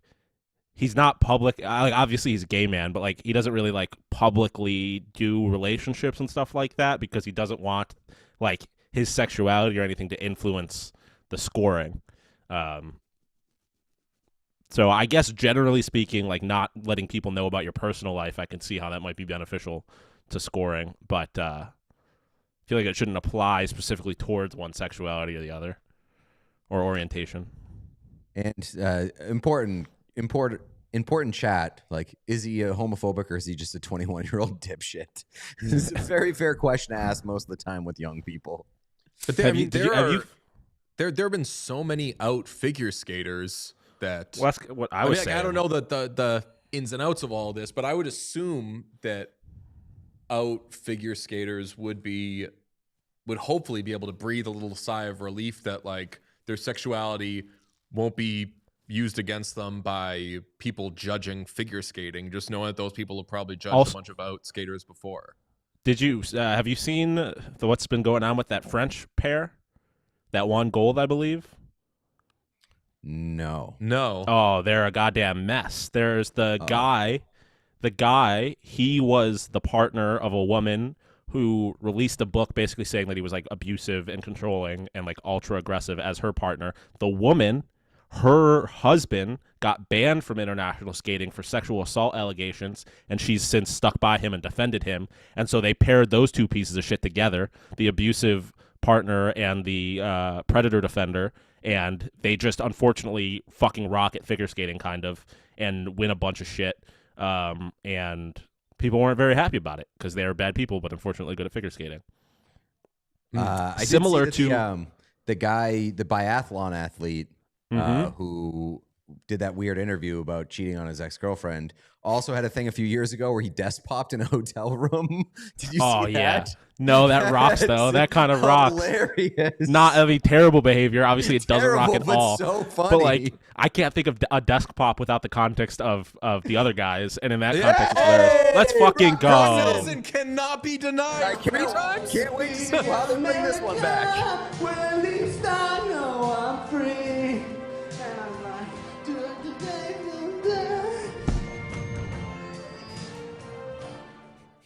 Nice. I would like to see him do the fucking point at the goal celebration, like guys do to the NHL refs. Yeah. I mean, I hate to say it, I want this called back. So desperately. I want it called back so bad. It'd be the funniest thing ever. Because they can still, like, just score another goal. Nice pass, Jack Hughes. Yeah. Brock Nelson. Oh, he did it. He did do the goal. Yes, let's go, Brock Nelson. Brock Nelson, like, being a little shit is so funny to me. I was gonna say a 29 serving hunt in this hour, and it's Brock Nelson. But what I was going to say is, did you see the French woman? Biathlon is by far the most dramatic shit I've ever heard in my entire life. There's so much going on. Obviously, there's that Norway thing. This isn't, like, funny or dramatic, but I believe it was also Norway that had a teammate die in their team hotel room, like, shortly before the new year, and they've come back to this Olympics and have decided to stay in the same hotel in which they found him dead as, like, a nod to him. Crazy shit. And then the French woman who won biathlon, she recently was convicted and banned from the sport for stealing her teammates' credit cards and spending thousands of dollars with them. And then they basically knocked down her suspension and gave her 1 month instead of the 6 months, allowed her to compete, and then she won gold, which I have to imagine they were just like, we really want this fucking gold, so we're gonna remove the suspension. Like, it's the craziest shit going on in biathlon of all sports. I mean, biathlon being weird makes a lot of sense to me because it's people who are like, yeah, skiing's cool, but what if we had fucking guns? Fucking guns too. It's the crazy, like, it's just the most chaotic shit happening in biathlon. The Olympics are the best. I need Sean to release a newsletter on all the Olympics tea. Sean, I just gave it to you. Not really. I just gave what it to Sean's hearing. What I'm hearing from people that are saying it on the broadcast. I think just a weekly what I'm hearing newsletter from Sean, regardless. Well, I'll do like this week and what the fuck is going on in the Olympics is probably a good newsletter item. There's a lot. I was watching women's snowboard half pipe before this, and I love, because I constantly forget that Chloe Kim, the greatest American snowboarder and probably the greatest snowboarder in the world, is dating Myles Garrett. So Myles Garrett is just at the Olympics right now, and it's just like amazing where it just like cuts to him, and it's just like, that's the greatest defensive football player in the league, just in the crowd with a camera, taking pictures of his girl. What's the ski jump controversy? Ski jump, the penis injections. I saw. Yeah, that's one. Yeah, I forget. That one's so long. That one's such old news. No, that was like a week ago, and so much has happened since. Acid into their dicks, which is just like who went over the flag with his dick. Yeah, that one's like 15 years old. Oh, yeah. You see? I don't even know what that's about. Nice. I remember seeing that on E-Bombs World. I want to go skiing again, man. I got the itch. I'm so good. said the sports gossip podcast is great. We should collab. Yes, we been love saying have been Charlotte. talking to Charlotte about that. Wait, are they hammering Olympics drama? I bet they are. Gotta be. Oh man, Auston Matthews, what's going on, brother? Get him off my team. The thing that sucks is that I want Auston Matthews to go absolutely fucking nuclear in this tournament, because him only being good for the United States and being dog shit for, which obviously not dog shit, but him not being the greatest player in the league for Canada's pride and joy, it would be awesome for me. And then he can leave in a couple of years and come to an American team.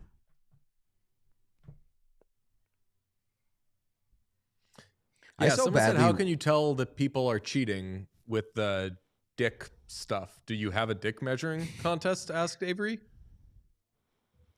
I think don't know. Well, I know there's rules about how much extra material they can have on their suit compared to the surface area of their body. So I'm guessing at some point there was some kind of tests or someone snitched. There was maybe like a whistleblower type of deal. Okay, the only way that we can know for sure is if they remove the fabric altogether and they do the ski jumps, wide angle butt-ass spread naked with just absolutely crotchless suits and Michael Scott hanging dong all the way up there. That would be the best. So chat says that sports gossip is doing Olympic drama coverage. Okay, there's so much good shit. I'm gonna text Charlotte, but also you comment on their stuff or whatever, being like, you guys should do stuff with What Chaos. Because if I just say, Charlotte, let's do stuff together, she's not going to believe me that there's an audience for this. So act like you want it, and we'll make it happen. Sean, would you rather have JT Miller or Auston Matthews? How about neither? No, obviously. I immediately corrected myself when I called Auston Matthews dog shit. That's not what I meant. I mean, we're not going to pretend like ski jumping wouldn't be so much more fun if they hit those jumps with just dongs flying in the wind, right? Like, that'd be so sick.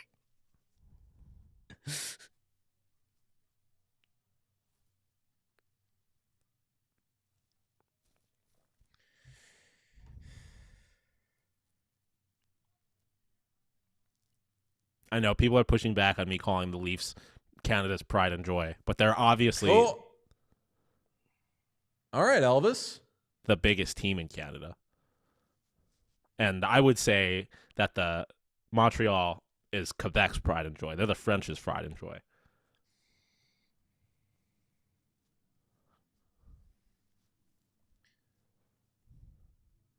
Yeah, exactly. Young Gritty. You guys should collaborate with What Chaos. The hosts are very knowledgeable about gossip, which is rare for a hockey podcast. Or about sports gossip. That's the name of their show. Yeah, so people are still on the penis injection things, because a lot of people are doing what I would have assumed, that you would have wanted a smaller penis because it'd be less resistance, but they want the unis to be wider, I guess. They want more surface area so they get more wind resistance and float farther, kind of like a flying squirrel. Yeah, exactly. It is what it is. They operate exactly like flying squirrels. Penis is often a bad thing for. Yeah, but not in this case. For my community, get the small dongs up on the podium. Let's go. Yeah.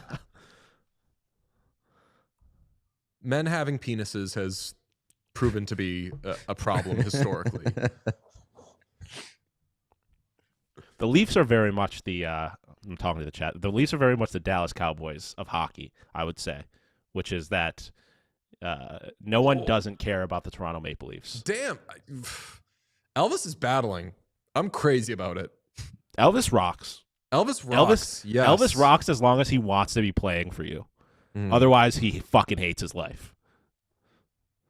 Like I love that part of Elvis where there was like that year where he was like, "Get me the fuck out of Columbus." Yes. And then they got good, and he just started enjoying playing there again. He's like, "Never mind." Yeah.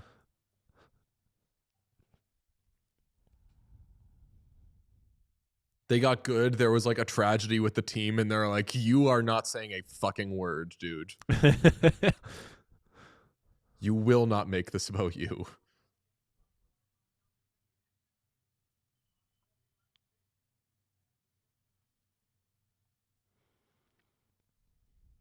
The Jordan Binnington of Latvia.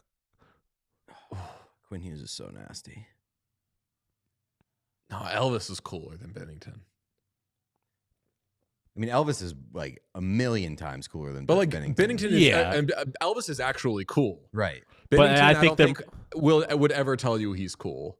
I think it's more like the just get him in games that matter type of thing, and he'll be good. Otherwise, I got no time for him. Yeah. Or he has no time for you, I guess is really the way to put it. Oh, Quinn.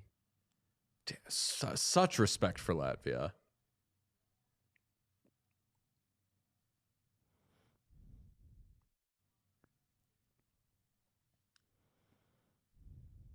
Respect for Denmark, too. Hanging in there. 3-1. There we go.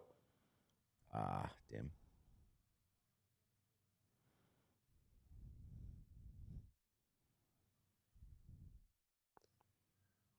Oh, Oh, Damn, one of that would have been goal. Boldy, yeah. Elvis show.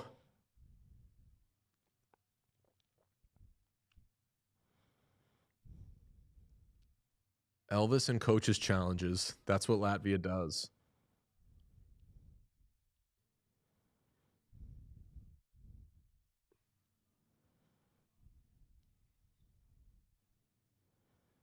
Yeah, a Latvian being named Elvis just does rock. Mhm. Like, that's just so cool. It's not like he's even an American. Because if you were an American, I don't think it works. Then you're just, like, named after Elvis. But being a Latvian, Yeah. like, that American was cool as fuck.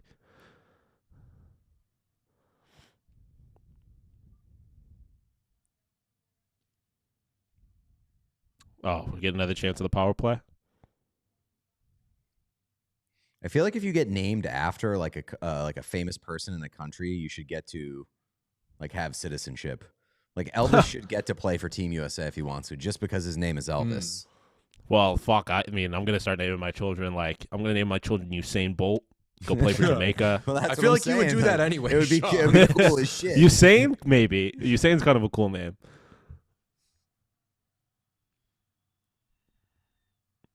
Can I name my children after, like, Greek gods and just get them Greek citizenship? Yeah. Mm. I'm going to name my kid Nike, which also is kind of a cool name, but I feel like if you name your kid Nike in the States, it's not that cool.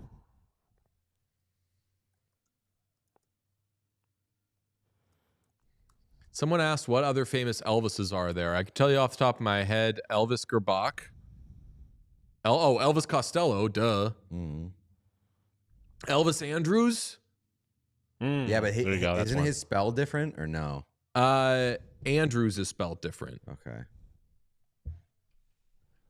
Well, actually, his name is Elvis Augusto Andrews Torres. Well, if you type in Elvis, you get Elvis Presley, and then you get Elvis Stoico? Stoico? Yep, Canadian figure figure skater. skater. Elvis Crespo, an American singer. I know Cesar Crespo. Yeah. Well, you know about Cesar Crespo, Sean. He a little before your Not- time.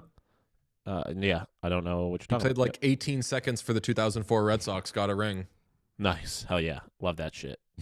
Yeah. Austin Butler is a famous Elvis. Yep. Very good, chat. In that vein, also, what's the tall guy's name from Wuthering Heights? The kid from Euphoria, Jacob Elordi. Jacob Elordi. Yo, He was in Priscilla.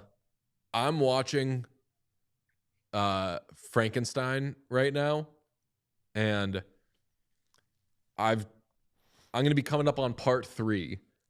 I've had to watch it in chunks. I do not fucking care about this shit. It is the building of Frankenstein I found interesting, but now he's already made made the monster, and now that the monster's made, I'm like, yo, like you have fucking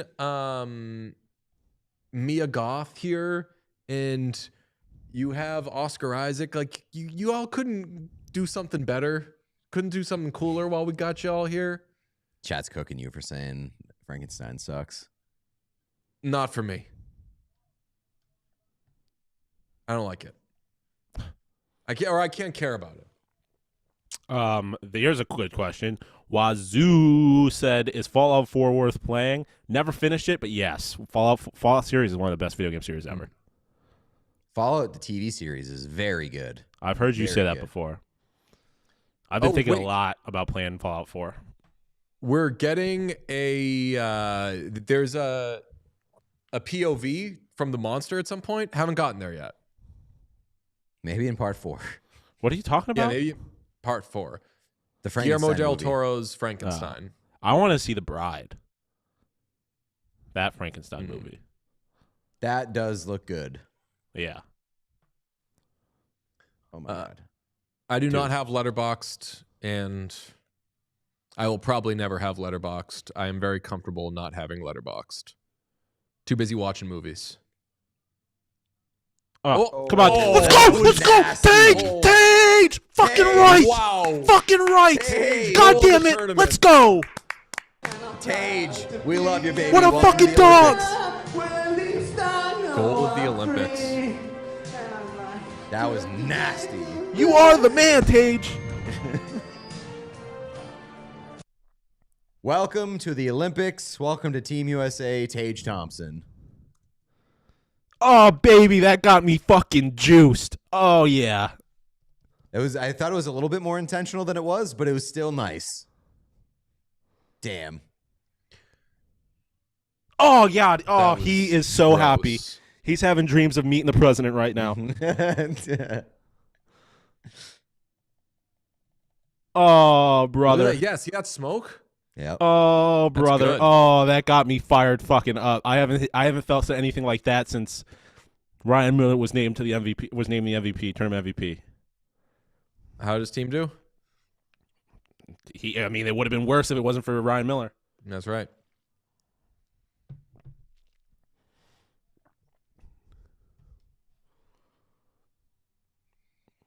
Okay, so chat's reaction made me check Rotten Tomatoes. And just as I suspected, Rotten Tomatoes has a high audience score and a lower critic score. 85 tomato meter, 94 popcorn meter. Oh, brother. That made my whole fucking tournament.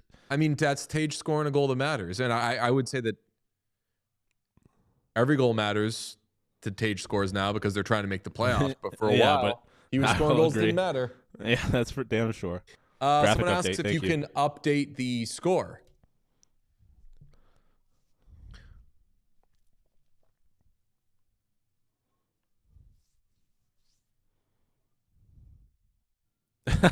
Dreams of meeting the president would be such a bar if it wasn't for the implications. I love the implications. Like that's like the best Sunny scene, I think. It's so good. It's so fucking good. Avery, I'm not betting on the Americans to beat Canada. I'm not a goddamn fool. I'll bet I am on now. They're cooking. I'm betting. I mean, I think they can. Latvia's I will- toast. Latvia's on the ropes. I mean, this is looking a lot more like what it should, I guess. Latvia only having 11 shots through 2 periods, us having 20 more, a lead, put in 2 or 3 in the third, and I feel fine about what happened today. Yeah, they're moving the puck well now. Love to see it. Here we go. I mean, one more would end this. Oh my goodness! It's already over. But Come on! Oh, There it bang! is. Oh! Wow, Brock USA! USA! USA! MVP. These boys are cooking. We're back. I'm so in.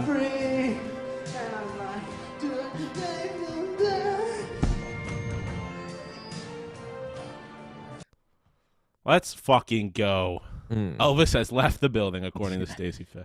I mean, they should give him the third period off. Honestly.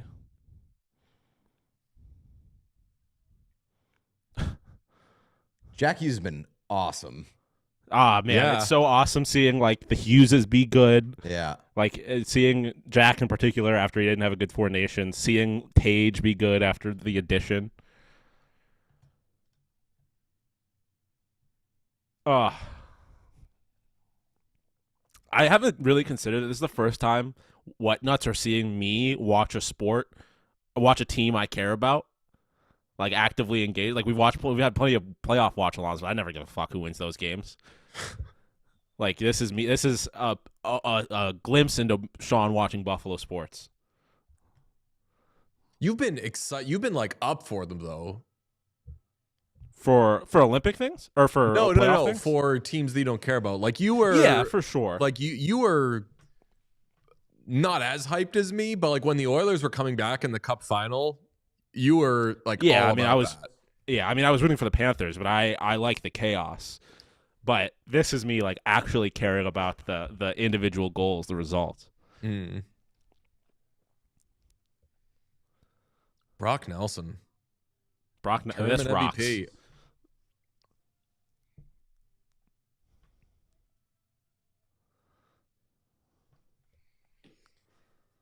Oh, I'm like fired up right now.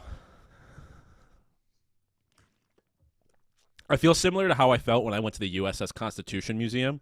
Like that's just like it's a thing of just like straight up American propaganda for an hour, and then at the end there's like you should enlist in the U.S. Navy. And the last time I was there with my friend, I was like, if there was a recruiter here right now, and I was like 5 years younger, they'd get me 100%. Like if a fucking Marines recruiter walked in right now and was like signing the line, son, I'd be like, that bonus looks nice.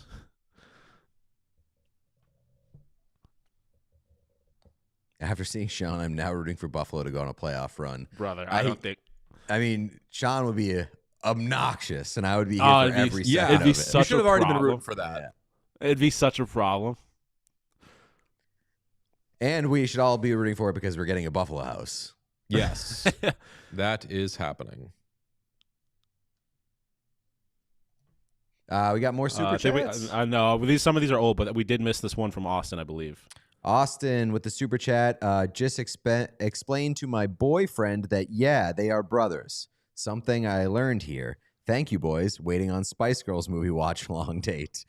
Gotcha. Spice Girls we will have a keep movie? you covered. Oh yeah, Spice World. What do you know about Spice World? Not a damn thing, apparently. Yeah. Someone asked if I watched the World Cup like this. I did. The World Cup, not really, because the U.S. kind of sucks at the World Cup. But I was doing this exact thing when Italy won the 2020 Euros. I believe in pens, if I remember correctly. That shit had me fire the fuck up. Because that's another thing, is I normally am an Italian. Like, we'll root for the Italian national teams where the Americans aren't really relevant. Sean would go full Sam Cassell nut grab if that. Yeah. It would be worse than that, brother. I'm gonna lose my goddamn mind about Sean's behavior.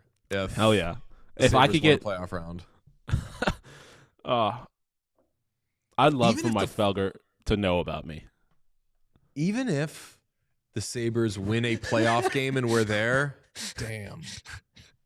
Lou Lamoriello rolling in his grave, watching Brock right now. A few comments later, Lou's still alive.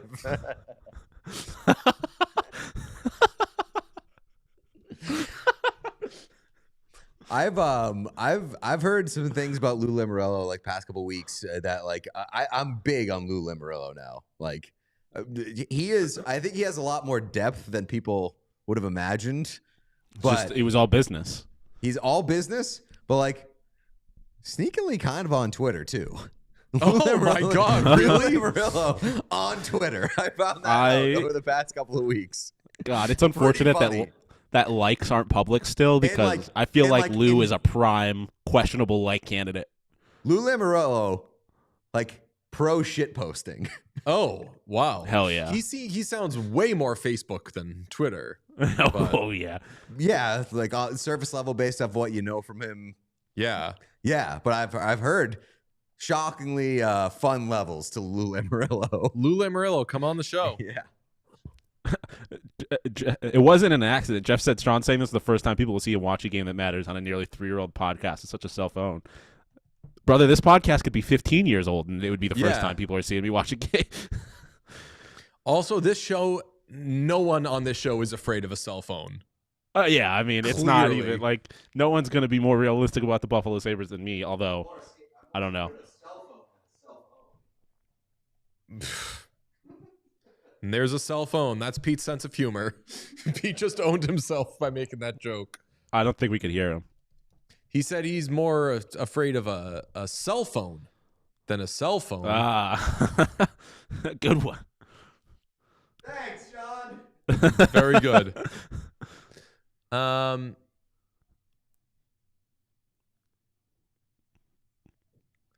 want Sean to do a Frankenstein watch along with the Whatnuts who insist it's amazing. Do you think I would hate it? I don't think you would hate it, and I don't hate it either. I'm like this, like you'll watch it and be like, that shouldn't have been nominated for Best Picture. Oh, okay. But it's not like I don't judge anyone for liking it. I think DJ is afraid of cell phone. I try to do as many cell phone things on my computer as possible to not be on the phone. But I'm still rattled by Ryan Lambert saying that he reads books on his cell phone. Unbelievable. I can't even do Kindles. Like, doing it on a phone is insane. We're all on our phones probably 50 times more than we'd like to be. Reading on your phone is crazy. I mean, not only would I get distracted by every single alert that pops up, but also it's just like I said with the Kindle, like I can't stay engaged in a book the same way if it's on a screen. Like I need to feel the paper. Yeah.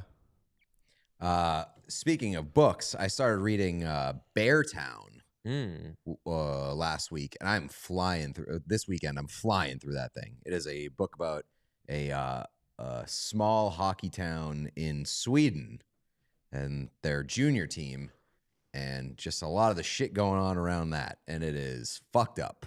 I read a lot, or not a lot. I read a few chapters of Beartown. Stavi was just laughing the whole fucking time, though, so I had to stop, and I gave it up. My cell phone joke was better than that. No, it wasn't. Yes, it was.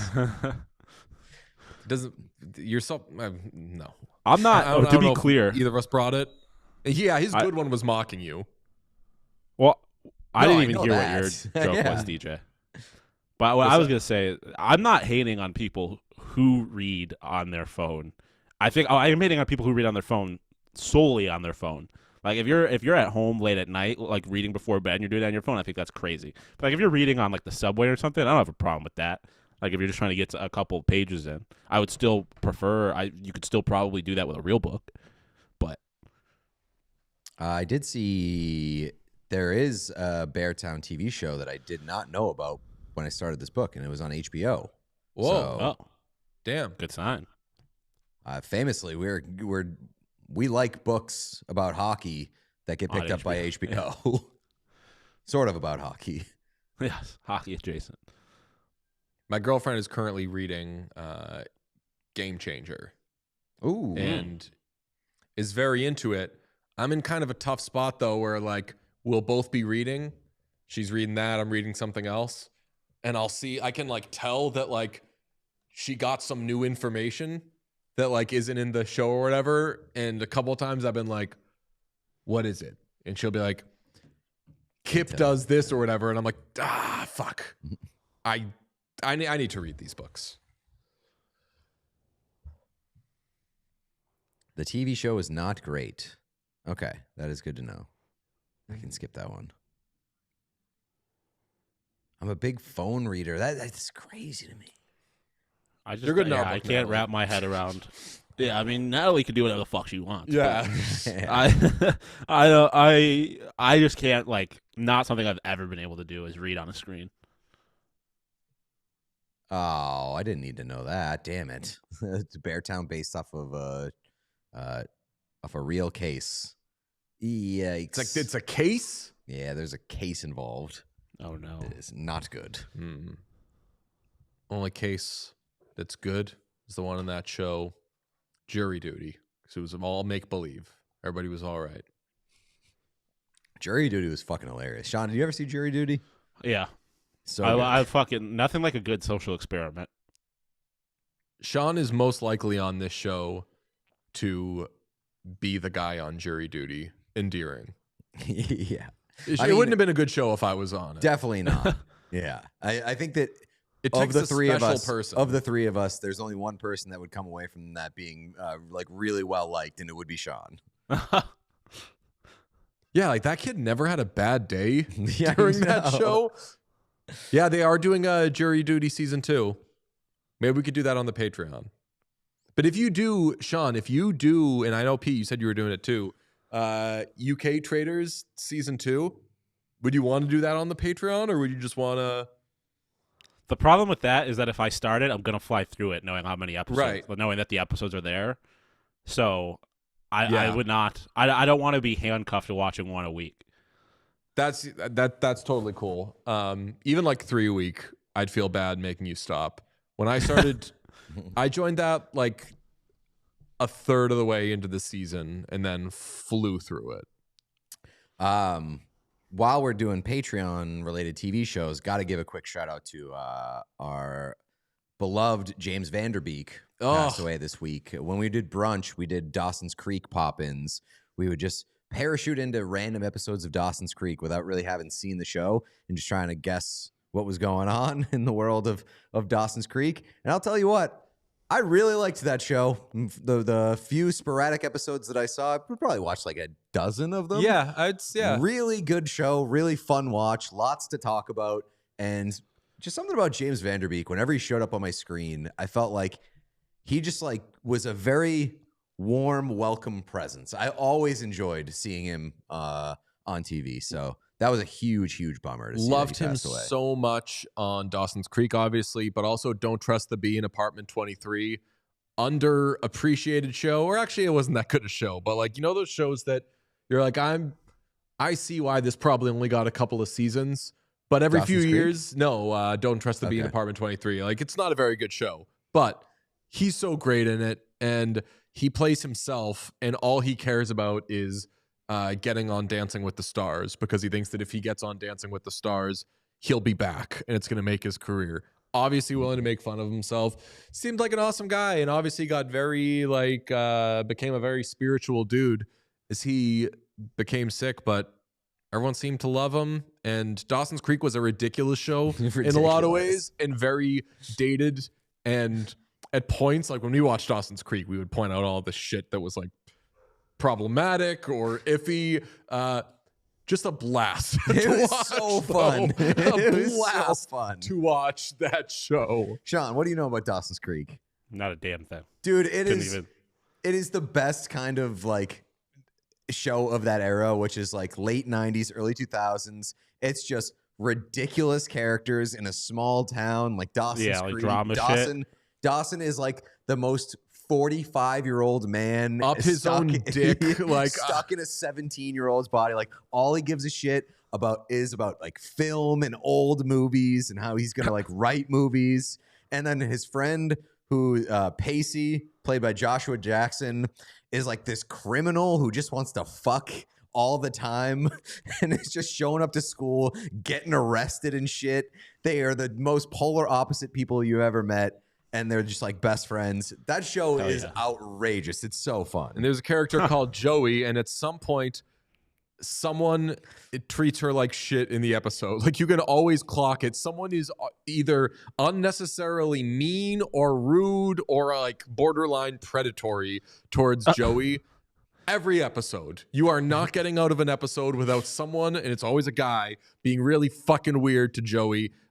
Pacey, Joshua Jackson, did not know how to act. All the love in the kid from the Mighty Ducks, Charlie Conway, did not know how to act. So he was trying to do this like George Clooney thing. George Clooney, not the best actor in the world. So a kid who doesn't really know how to act, trying to be George Clooney, fascinating stuff. So because good. all these high schoolers who are like, are we going to the party on Friday? Do you think we'll be invited? And then this kid who's like 15 years old is like, well, the thing about parties is everyone always wants to be at one until it's their nose that's stuck in the pilgrimage. And it's just like, it doesn't make any sense.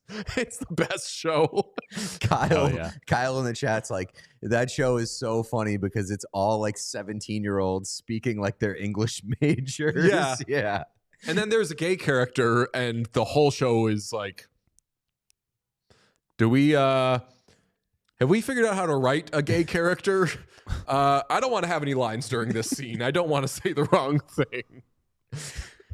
Oh man, I might go back and watch Dawson's Creek in its entirety because that show is the best. We used to tell listeners to pick 2 random numbers. So we'd be like, pick a number between 1 and 6. And then they'd pick one. We'd be like, okay, name a number between 1 and 22, when we would do that combination, we'd be like, okay, we're watching season 4, episode 3 of Dawson's Creek. And we'd be dropped in, and there'd be like a murderer on the loose. And it was the best. And we'd have to like piece together what was going on with all these characters that we had like missed in the previous episodes. And I'll tell you what, we always missed a fucking lot. Yeah. There was a lot of shit going on in that small town. I wonder if I can find the old epics. I think they were on the Brunch Patreon, but I'd like to find some of the old Dawson's Creek episodes of Brunch, because I bet they were a blast. Also, great name for a spin-off of a spin-off on our podcast. Every time we do Dawson's Creek stuff, we'd call it Creek Speak. Creek Speak. So A couple of boys just... Sean's not into this. I did. I mean, I don't care about Dawson's Creek at all, but I did see somebody in the chat saying that they miss Creek Speak, and I can appreciate a good now, name. The problem was, we liked doing Creek Speak. I would have done Creek Speak every day. We had absolutely zero proof or indication that the audience cared about Creek Speak at all. So we would do it, we put it out there, and there would be like not one retweet, not one comment, like fucking nothing. And we'd be like, honestly, there were a few times when people would be like, boys, what's with the Dawson's Creek thing? Yeah. People would they'd be like, we want to support you, but if all you're giving us is you talking about Dawson's Creek, not interested. So we like tried other stuff instead. And that's the last time we listened to the audience, because we were onto something. I mean, there's a lot of people on the Patreon now who don't watch Traders, and they're like, it's fascinating to hear you guys talk about a thing that I don't watch. If we took old episodes of Creek Speak and put them on the What Chaos Patreon, our numbers would blow up. I was going to say, like now people are ready for Creek Speak. I feel like re-releasing some old Brunch stuff on the Patreon probably would please some people. All right. I know. I wish that we had Brunch during Christmas time, because I would have put the Patreon during Christmas time. We would have done Wine Actually. Oh, yeah. Wine Actually is like the greatest podcast we've ever done. I'm certain of that. Creek Speak greater than Trader Talk. I am starting to see my algorithm, just as I'm like coming around on like, okay, Mora isn't so bad. It's a bunch of people like figuring out that Mora is useless. And I'm like, I know she's useless, but I like her now. What was your confusion early on to not think that she was useless? She clearly had no idea what was going on in the game and was not interested in playing. I did see Mora posted an Instagram yesterday or a couple days ago, when it was just the clip of Candace being like, this game sucks because everybody wants to drink Rob's bathwater. And then it was just cut to Mora like filling up her tub, being like, pretty much, yeah. Mora's been very open about like, yeah, I'd like to fuck Rob. Yeah. I mean, she was on Love I gotta Island. get something done here. I can't blame her. I mean, that would be the most beautiful couple of all time. Well, maybe not, because Mora was not born that way. It's not fully genetic. Yeah. Well, yeah, that's why I changed from having the most beautiful kids to them just being a beautiful couple, because they do look beautiful right now. I also saw a video of Rob. I got Rob just like snake hunting, like a reel of him just snake hunting, getting bit in the mouth by a little snake. The hottest dude of all time. Shelovs is in goal for Latvia, by the way. That sucks for... I mean, they got to keep Elvis fresh, because Elvis was good in this game. I mean, I feel like if you're a Team Latvia, you got to play for bronze. Like, keep your hopes alive that you can sneak in there somehow. Michael Curtis says, R.I.P. James Vanderbeek, go get your colonoscopy, please. Folks, yes, I am not 42 years old, but I've had a colonoscopy. Get it done, boys. I did have a very embarrassing moment yesterday. Turns out I don't know how old I am. 42. Yes, spiritually. My girlfriend asked me, how do you feel about turning 38? And I said, what does that mean? She was like, are you like, wow, I'm going to be 38? And I was She's calling you old. No, I was like, this is how I learned I'm not currently 38. I thought I was already 38. I've spent at least the last 5 months thinking that I was 38. Turns out I'm 37. I genuinely I've told people that I'm 38. You were saying that, and I always have to think about how old I am. I'm currently 27, but I had a similar thing the other day when I was talking to a friend about going to the Olympics in LA, and I was like, oh, I'm going to be celebrating my 30th birthday at the LA Olympics because it's in the middle of July. And I'm like, wow. That's the first time I had even like conceptually thought about the idea of living till I was 30. Oh yeah, you're getting 30 for sure. I mean, fingers fucking crossed, brother. I finished Saul recently, so I went back to the brunch episodes from then, and I was a huge fan of you guys instead doing drafts of 2 unrelated topics. Oh, I forgot that we did that. We would just show up to episodes with 2 unrelated topics, totally random topics, and we would draft things from those 2 topics. Oh, but yeah, that was the best. Yeah, it was the best. Yes, we would. It was the height. Give me an gotta fucking example. Start doing that It was again. the height of people doing like fantasy draft. Yeah. Where it'd be like, I love a good draft. Drafting Coca-Cola flavors, or like drafting things to do when you're sad. We a did staple of the PHNX Sun Devils podcast on so Wednesdays during the summer. I remember this vividly. We did like fantasy draft, sodas and children. Hell yeah, like you're like specific children though, right? Yeah, like, well, like any children. Like so, like you like 1 is like Dr. Pepper, 2 is like Joan Benet Ramsey type beat.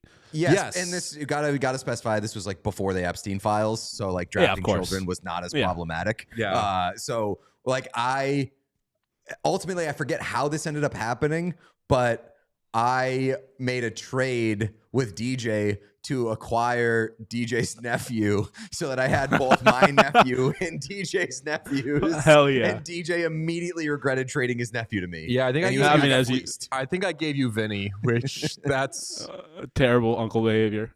Vinny's awesome. That bad trade. But I think I was able to secure my other nephew and Coca-Cola. So there you go. That's like a pretty well, let's bring that back. I do love that. TS Film saying that they're watching from R Bar in Columbus. Fucking love R Bar. Yo, shout out R Bar. What a blast. Yeah. Never shout out forget Columbus as a whole. Clolumbus is the best. What was the never what was the forget. place that we went to? The Asian place in Columbus? That place was a blast. Yes. Asian place in Columbus. It was like this. It wasn't the Snake Hole It's Lounge. the place. But it was No, the like place that we hung out with Daniel. It was the Cobra Bar, wasn't it? Cobra Bar. Bar. Pretty close to Snake Yes, Hole that- Lounge. Yeah, that place did rock. That was a vibe. The music there, that was the best music I've ever heard in a bar in my entire life. I'll never I'm pretty forget sure that. that they were playing. It was like all Everything Drake and Everywhere Baby all Keem. at once on TV. Yeah, they were. yeah. That was so wild, and they were just playing like only like my 3 favorite artists on the music. It was like all Drake, Baby Keem, and Don Toliver, and I was like, "This fucking Baby Keem." February Shout out Baby 22nd, by the Keem. way. February about Baby 22nd. He's dropping his album of new music for the first time in 5 amazing. years. And as we talk about Baby Keem, USA scores. All things are looking up. Auston Matthews, welcome to America. You're allowed back.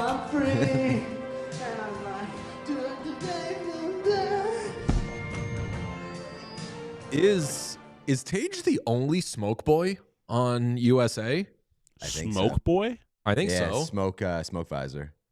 Oh, Like a tinted visor. You gotta say Bauer is he calls the it only- smoke. Is he the only person that wants the smoke? Yeah. I was like, Tage ripping cigs outside of the arena would be fucking awesome, kinda. Who was it recently who said that like players were smoking? Chara. Oh yeah, that's right.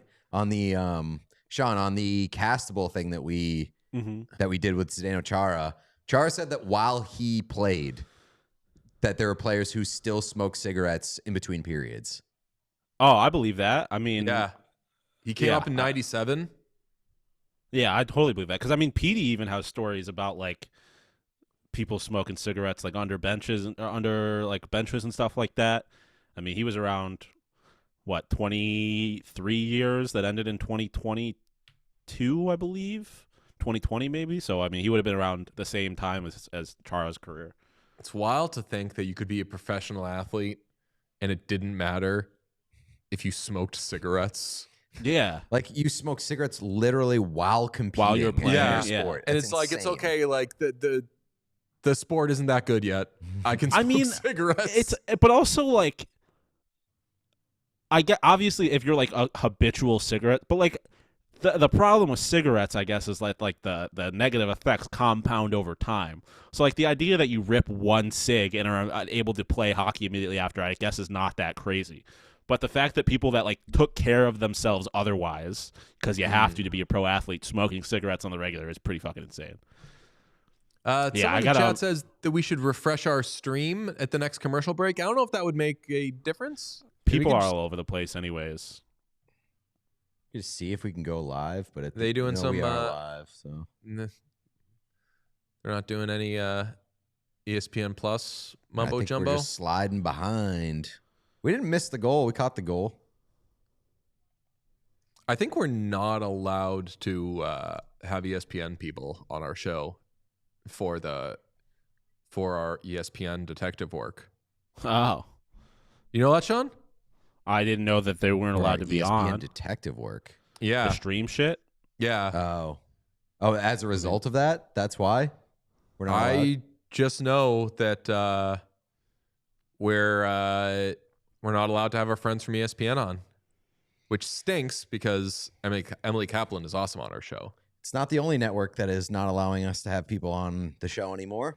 Yeah, that stinks. We're not allowed to have Sportsnet people on either, which is a big Yeah. bummer. That one I did know.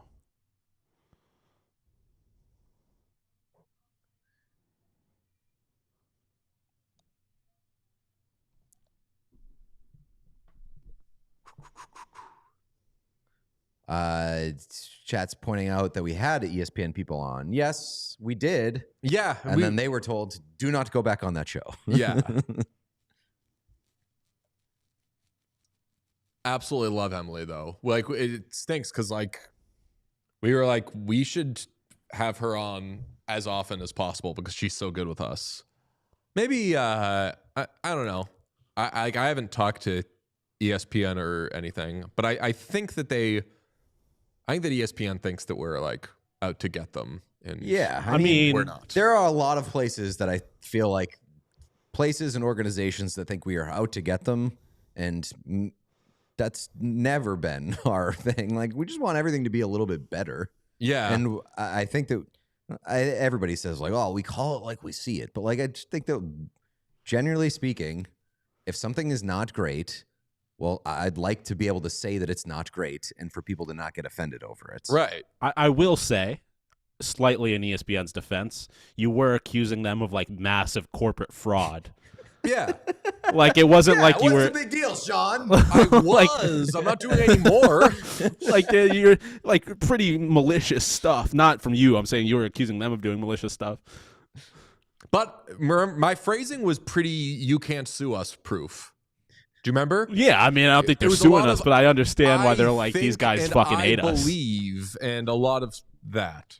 Yeah, you believe that they're committing massive corporate fraud. I gotta say, I really like the camera angle of the organist playing on the keyboard, where it looks like the camera is on the keys, and it looks like it's a very mysterious organist. It's like very Phantom of the Opera. Yes, it is very, very mysterious.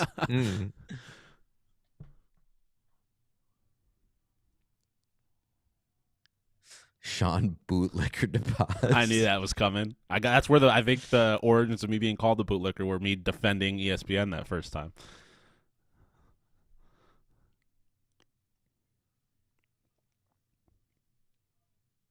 I can't wait to go to Buffalo.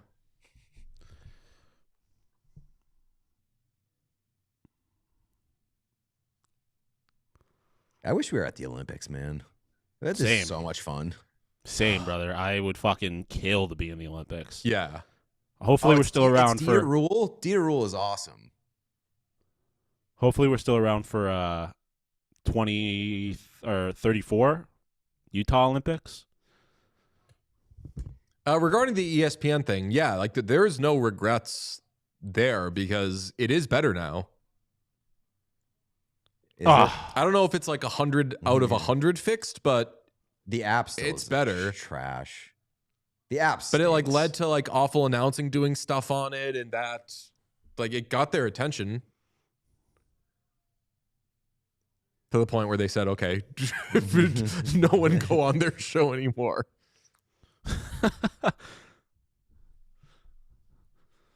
ESPN just made 1 million whatnots. They will never silence you. I'm just like ESPN acknowledging it gave us more fans. I'm being accused of being paid off by Big ESPN the way you guys have been paid off by Big Table. I wish I was getting paid off by. I'd take that check from the mouse in a heartbeat. You know what sucks is when people accuse you of being paid off for things and you haven't been paid off for things. Yeah, you're like, I'll take the reputation hit if I get paid. I would love to be paid off for things, and I'd love. It's like I'm doing it for the love of the game. Money. But don't accuse me of it if I don't take the money. Like people have been like, "Oh, you're in Fanatics' pocket. You're in Fanatics." No, they send us cool stuff, and then when we like their stuff, we say that we like it. And when we don't, we say we don't. Right. I was going to say, if Fanatics is paying us off, I think they could sue us because we talk shit about them. Invested on their part.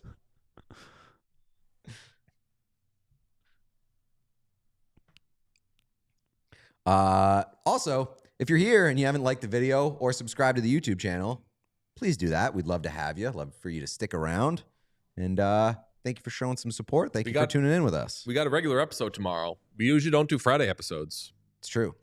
But we'll have a regular episode. And have we come up with a plan for when we do Patreon this week? Pete's going to be away for the weekend. I've got a Valentine's dinner. That was... Okay, yeah. I got real tripped up for a second. I was like, they're fighting? They changed jerseys and these teams don't like each other. I thought that they didn't switch jerseys for a second, like the first split second. I was like, what the fuck's going on? See, like Eileen says, DJ being paid off by big Oilers. I think Oilers would pay me to go away. Oilers are not giving me anything to do. The Oilers want us doing less Oilers stuff. The reason that the Oilers got mad at me was crazy.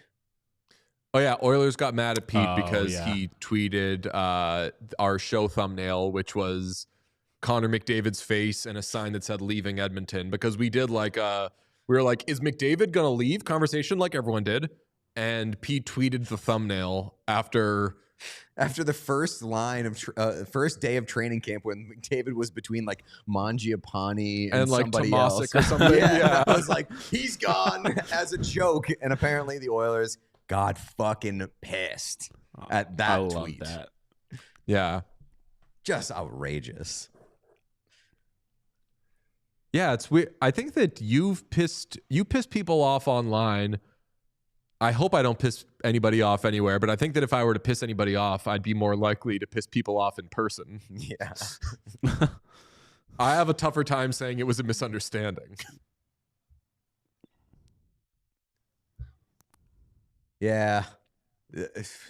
We went a couple of years without really ruffling too many feathers, and it feels like a lot of feathers have been ruffled over the past year. Yeah, that's so like I'll say this in defense of the Oilers. That type of thinking, the like, you made a joke about my team online, you must hate us. Unfortunately, that is not specific to, and we love all the NHL teams, but that is not an Oilers specific mindset. There are a lot of organizations where if you make a joke about their team, they're like, oh, we see how it is. Yeah. Got a show to do today. Meanwhile, the Buffalo Sabres appear to fucking love us, and dude, I definitely know. hasn't been always good about the Buffalo Sabres. That's for biggest damn skin sure. in the league But over like, there. Yeah, shut up. That's maybe that goes back to the Fanatics thing though, where it's like, if you're real about us and it just doesn't seem like you like irrationally hate us, then sure, you can be our friend. We're like, and I mean, there's a certain wrong, level. Say it went wrong, and like, don't make other shit that has nothing to do with us about us. Then all right, you're fine in our book. Yeah, the Sabres. Trumpeting Swan brought up it came up that the Rangers blocked somebody from speaking to Liam Greentree. Liam Greentree. Yeah. Yep. And let me tell you what, the Rangers blocked like everybody from speaking to anybody. To Rangers. Anybody that works for their team. They just don't let their people talk to anybody. I mean, those were the Especially first when people feathers are trying to ruffled. write features or do features on their players. They just don't want them talking more than they have to. So We did get a super chat from Leo. Need you to address the Nathan McKinnon power play goal before I leave. Love you guys. And the chat, not even my favorite Nathan McKinnon goal today. Like I thought that wrister, that was called back was a laser. Yeah. I mean, did you also see the second half of the quote that we didn't touch on when discussing Nathan McKinnon's inability to have fun? Love that. Love that we didn't see it. Yes. There was like a second part of the quote that was like, "No, I'm just kidding. Like, of course I'm having fun. I'm with Sidney Crosby." That was like the second part of the quote. It was like, "Yeah, I'm having fun. I'm sharing a room with Sid." I love Nathan McKinnon. I love it's such a funny character. Wasn't the energy you were bringing yesterday, Sean? No, but I came around. I kind of love the idea that he is like trying his hardest to put on this character of like, I don't enjoy myself, but just sucks at it. Like, he's trying so hard to be like, I never have fun. But anytime you catch him when he's not expecting to be caught, he's enjoying the fuck out of whatever he's doing. He's my locked-in king. Yeah. There is a mystery team. Should we just refer to it as a mystery team that currently refuses to work with us and see if people can figure it out over the months and years? Yeah, I mean, I think that it would be quite easy to guess. Do I it's know? It's a mystery team, but it's a team that would shock you. Yeah. Well, no. It's not surprising, but for different reasons than you would think. Yes. It's Do like I know in who Traders this when is? they banish. It's like they banished Lisa. Spoilers. They banished Lisa for the air kiss when that had nothing to do with it. Yeah. So This team, are we banned by 3 teams currently? counting the Rangers? Yes. Yeah, Rangers is a free space. Yeah. That's the big O space, yeah. Yes, but there's also teams that I don't even bother with because I know that they're not going to respond. Oh, to us. so is the team you're talking about the one that like I know? Yeah. Yeah, you know. Okay, I wasn't sure. I wasn't sure if we had talked about that one before. We have not because there's still Because it's going to change. Yeah, we're hoping that it'll Relationships get change. repaired, and we don't have any. We truly have no ill will towards this team at all. definitely not. I'm fairly confident you've at least you've like obviously alluded to it on the show before. I'm not going to say it, but I'm fairly positive you have referenced it. We have, yeah. There's been like a wink, wink, nod, nod type thing. Interesting. Yes, Yep, the Coyotes. young gritty. The Coyotes.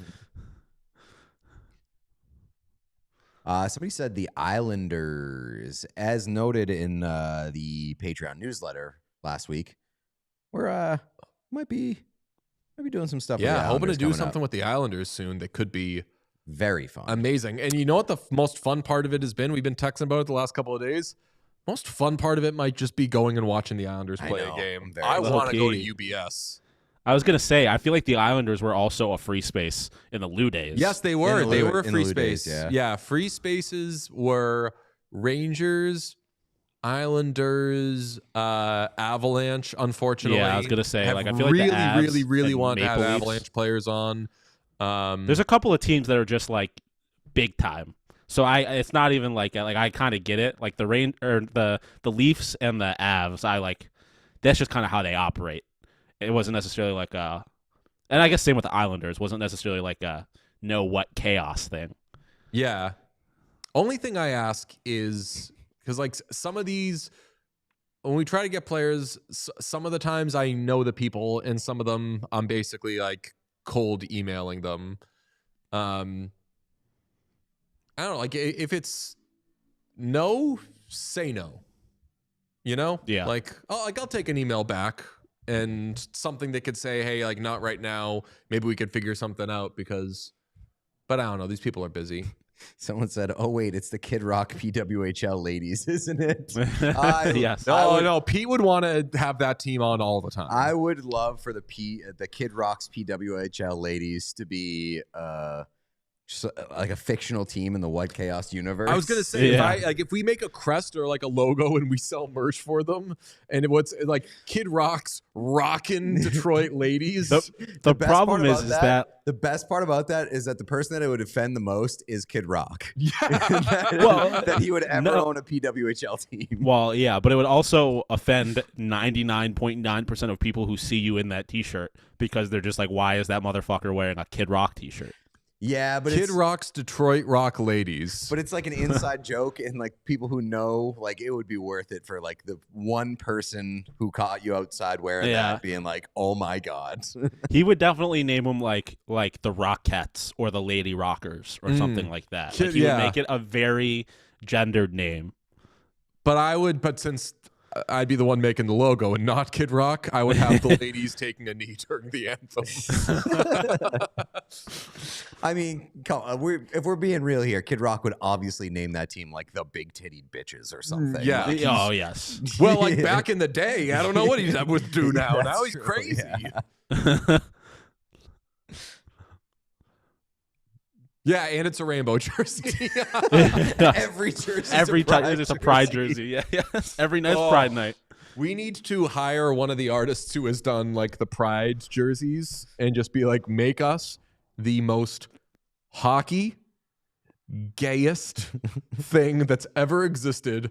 All that we ask is it's a Kid Rock's rockin' titty whatever. We got a super chat from Austin. An obvious answer to this question, I believe. DJ, would you go on Celebrity Traders? Yes, I would, but Celebrity Traders is UK only. And I'm not a No, celeb. it's not. No, it's not. We're watching Celebrity Traders right now. Oh, this is called UK Trader, US Traders. Well, yeah, but I'm saying like right now. Celebrity Traders is UK one. Yes, with, fair, but like Stephen next, Fry. I know they're Lucy doing. Beaumont. They're doing like civilian U.S. Yeah, traders. they're doing so civilian U.S. traders, and I guess I consider this Celebrity Traders. Yeah, I think I'm going to apply for it, but it tapes during the playoffs, and I actually would say no to the traders for my job. Yeah, I mean, so that's why like I haven't sent in the tape yet, and I kind of don't want to because I'm like, what if they say, "Sweet, come on." yeah, having to turn down an opportunity is way worse than not getting one. Yes, and then being like in the house with no cell phones while like the fucking Oilers are in the playoffs. First thing I do is call you after I get out, and you're like, "Oh, Kings swept them first round." They'd have to like. You'd be a nightmare for the editors because you'd be like Dorinda talking about shit that they'd have to just cut out the entire time. It's like you'd be talking about Leon Draisaitl's goal in Game 3 of the playoffs. It's like, DJ, this episode comes out in 4 months. Nobody cares. We can't put in Oiler stuff. I do wonder if, like, there's got to be so much of that shit where, like, UK traders, they're fucking talking about football the whole time. They've got to be. That's what Ron said Rappaport was doing. He was just talking to him about Israel and the Knicks. He did say that. He was like, every time we would cut, fucking Michael Rappaport would want to talk to me about Israel and the Knicks. And then the joke he made was like, I get it, Michael. It's two historic franchises that need new changes in ownership. Yeah.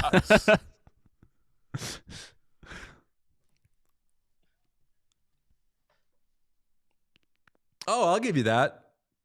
If McDavid leads the Oilers, I will apply for traders. You need to keep in mind, I'm not going to be cast, so it doesn't matter.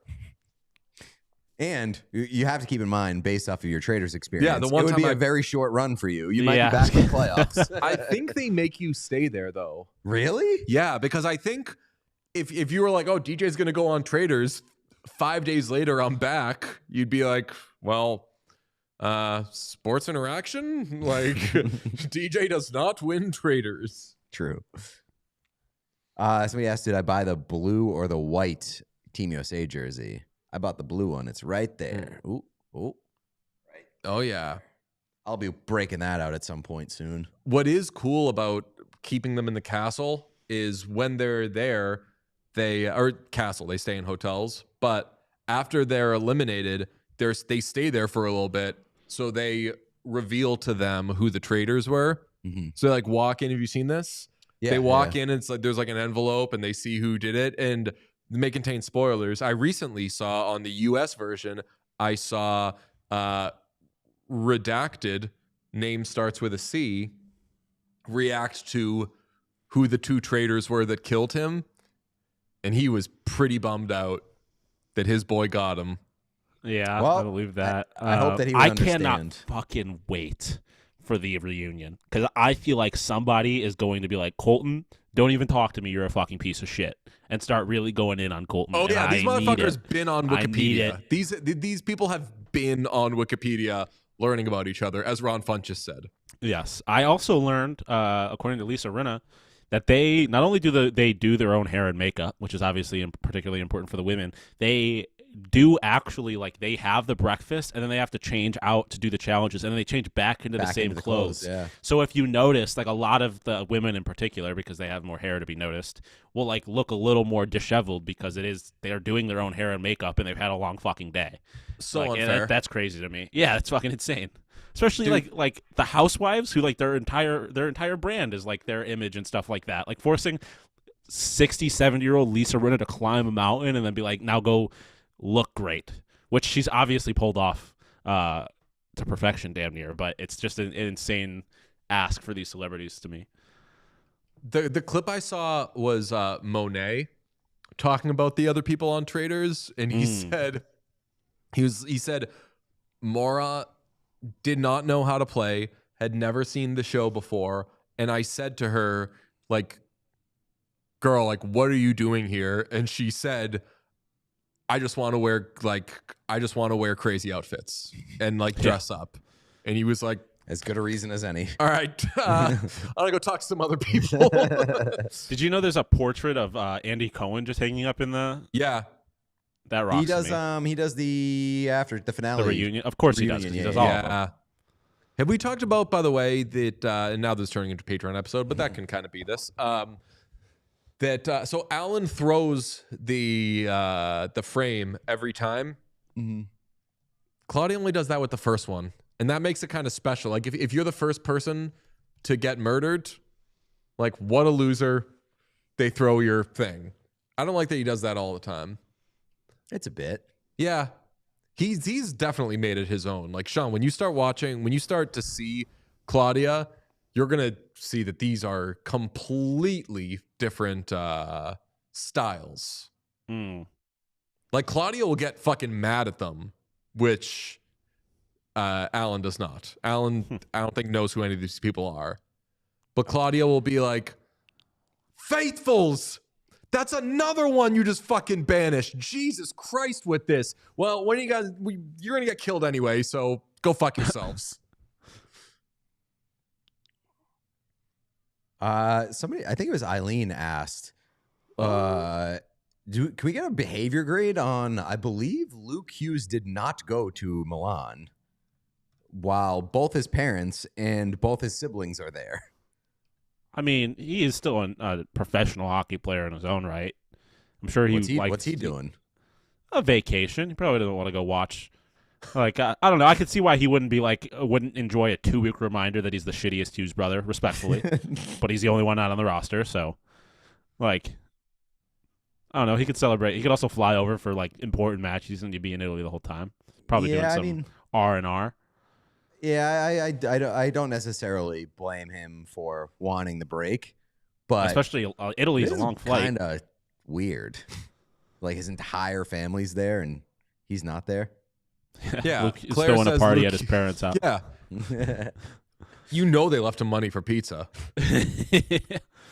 Just Project X style Hughes party. Denmark has pulled the goalie.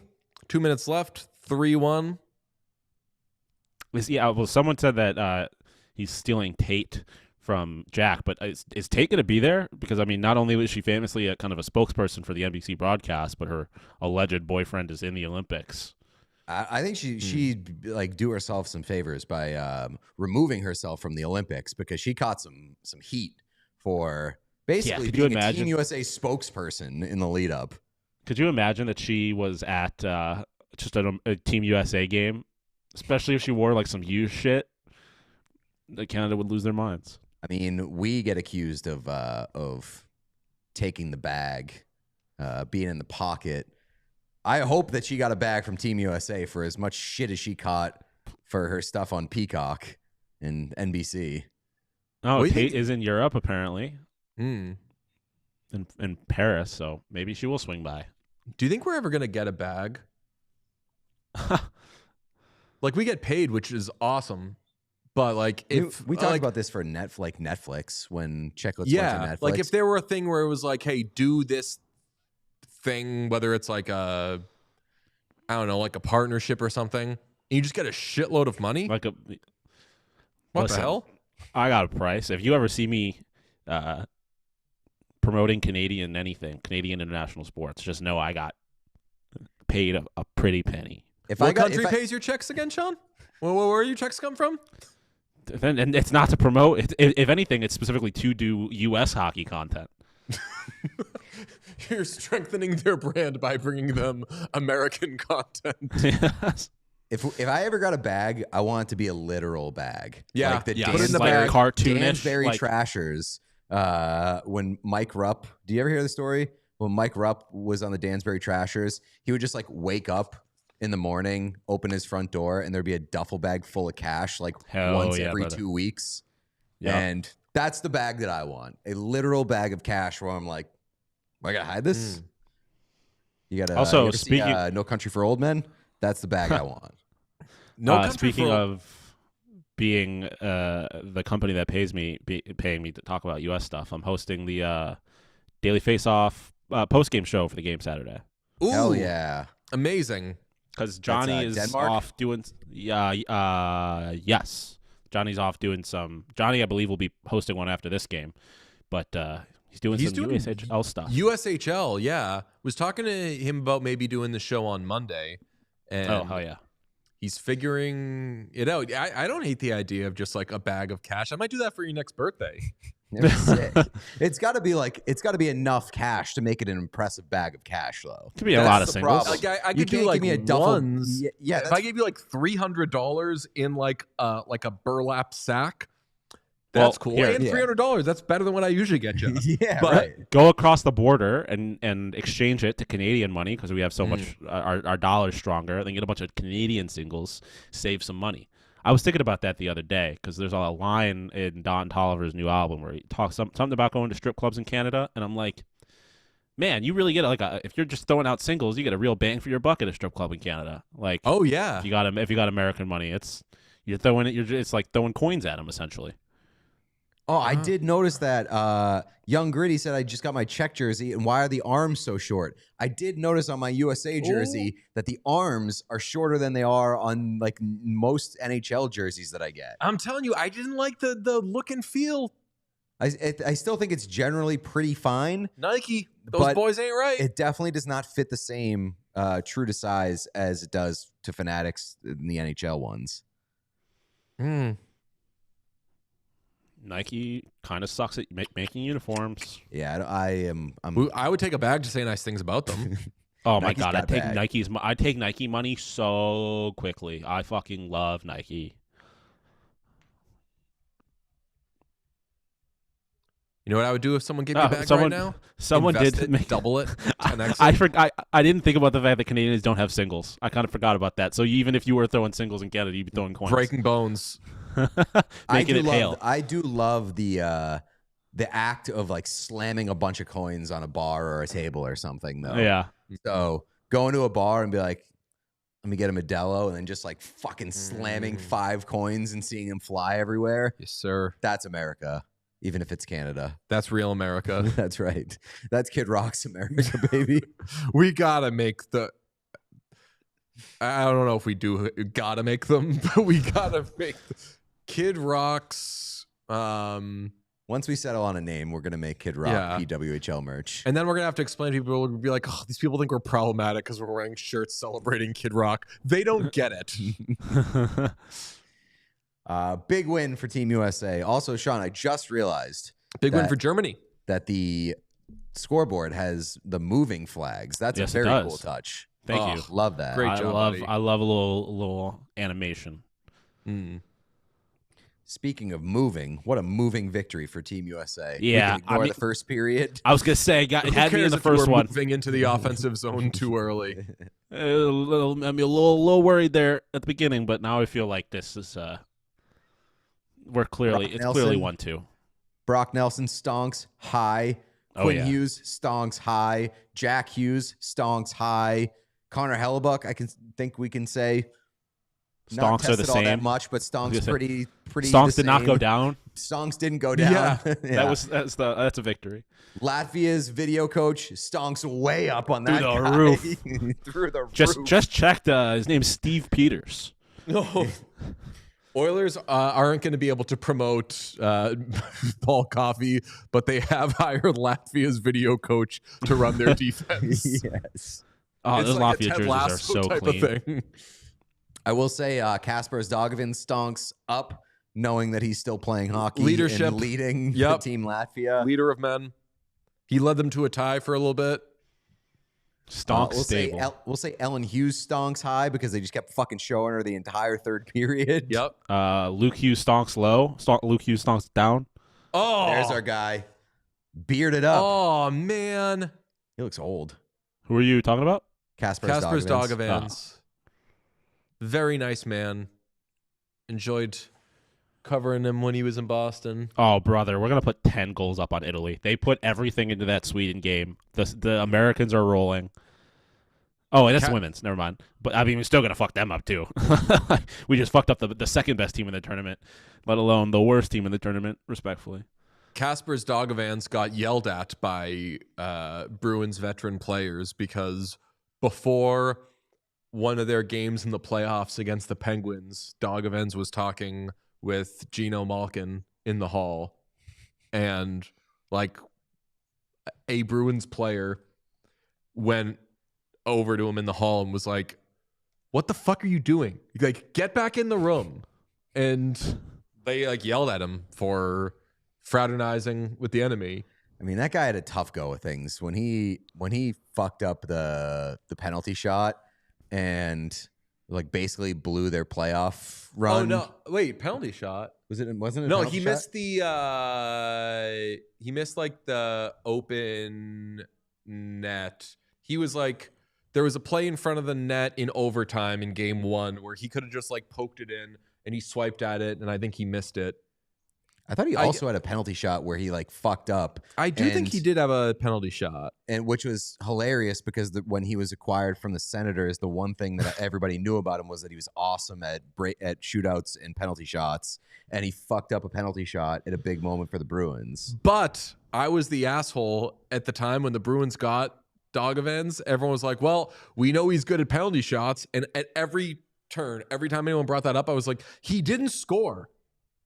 On the sick one that he had, like a sick move? It He was didn't just score? like a sick move. He didn't score. I think he was like 1 for 7 in penalty shots. So I was like, I don't know what he's good at, but he's not good at that thing. But I think that he fucked up a penalty shot, and it was very, very costly. And then after that, he was like, I'm not going to play in the NHL Then I anymore. see that this is like telling tales out of school maybe a little bit, but like I ran into him not long after that series, and he was like devastated, and he was like, Like I basically bet no my one's gonna NHL sign me career. now. Yeah, And my I was NHL like, yeah, career is they over. are.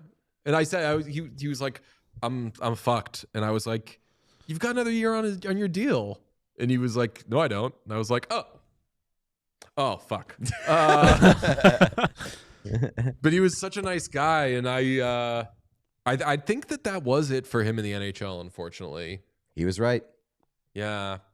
Damn. Oh, I was waiting for Mike from Woburn to weigh in on Dogavans. Peter Chiarelli, masterclass in making moves that didn't do anything to help a contender. He picked a guy up on waivers.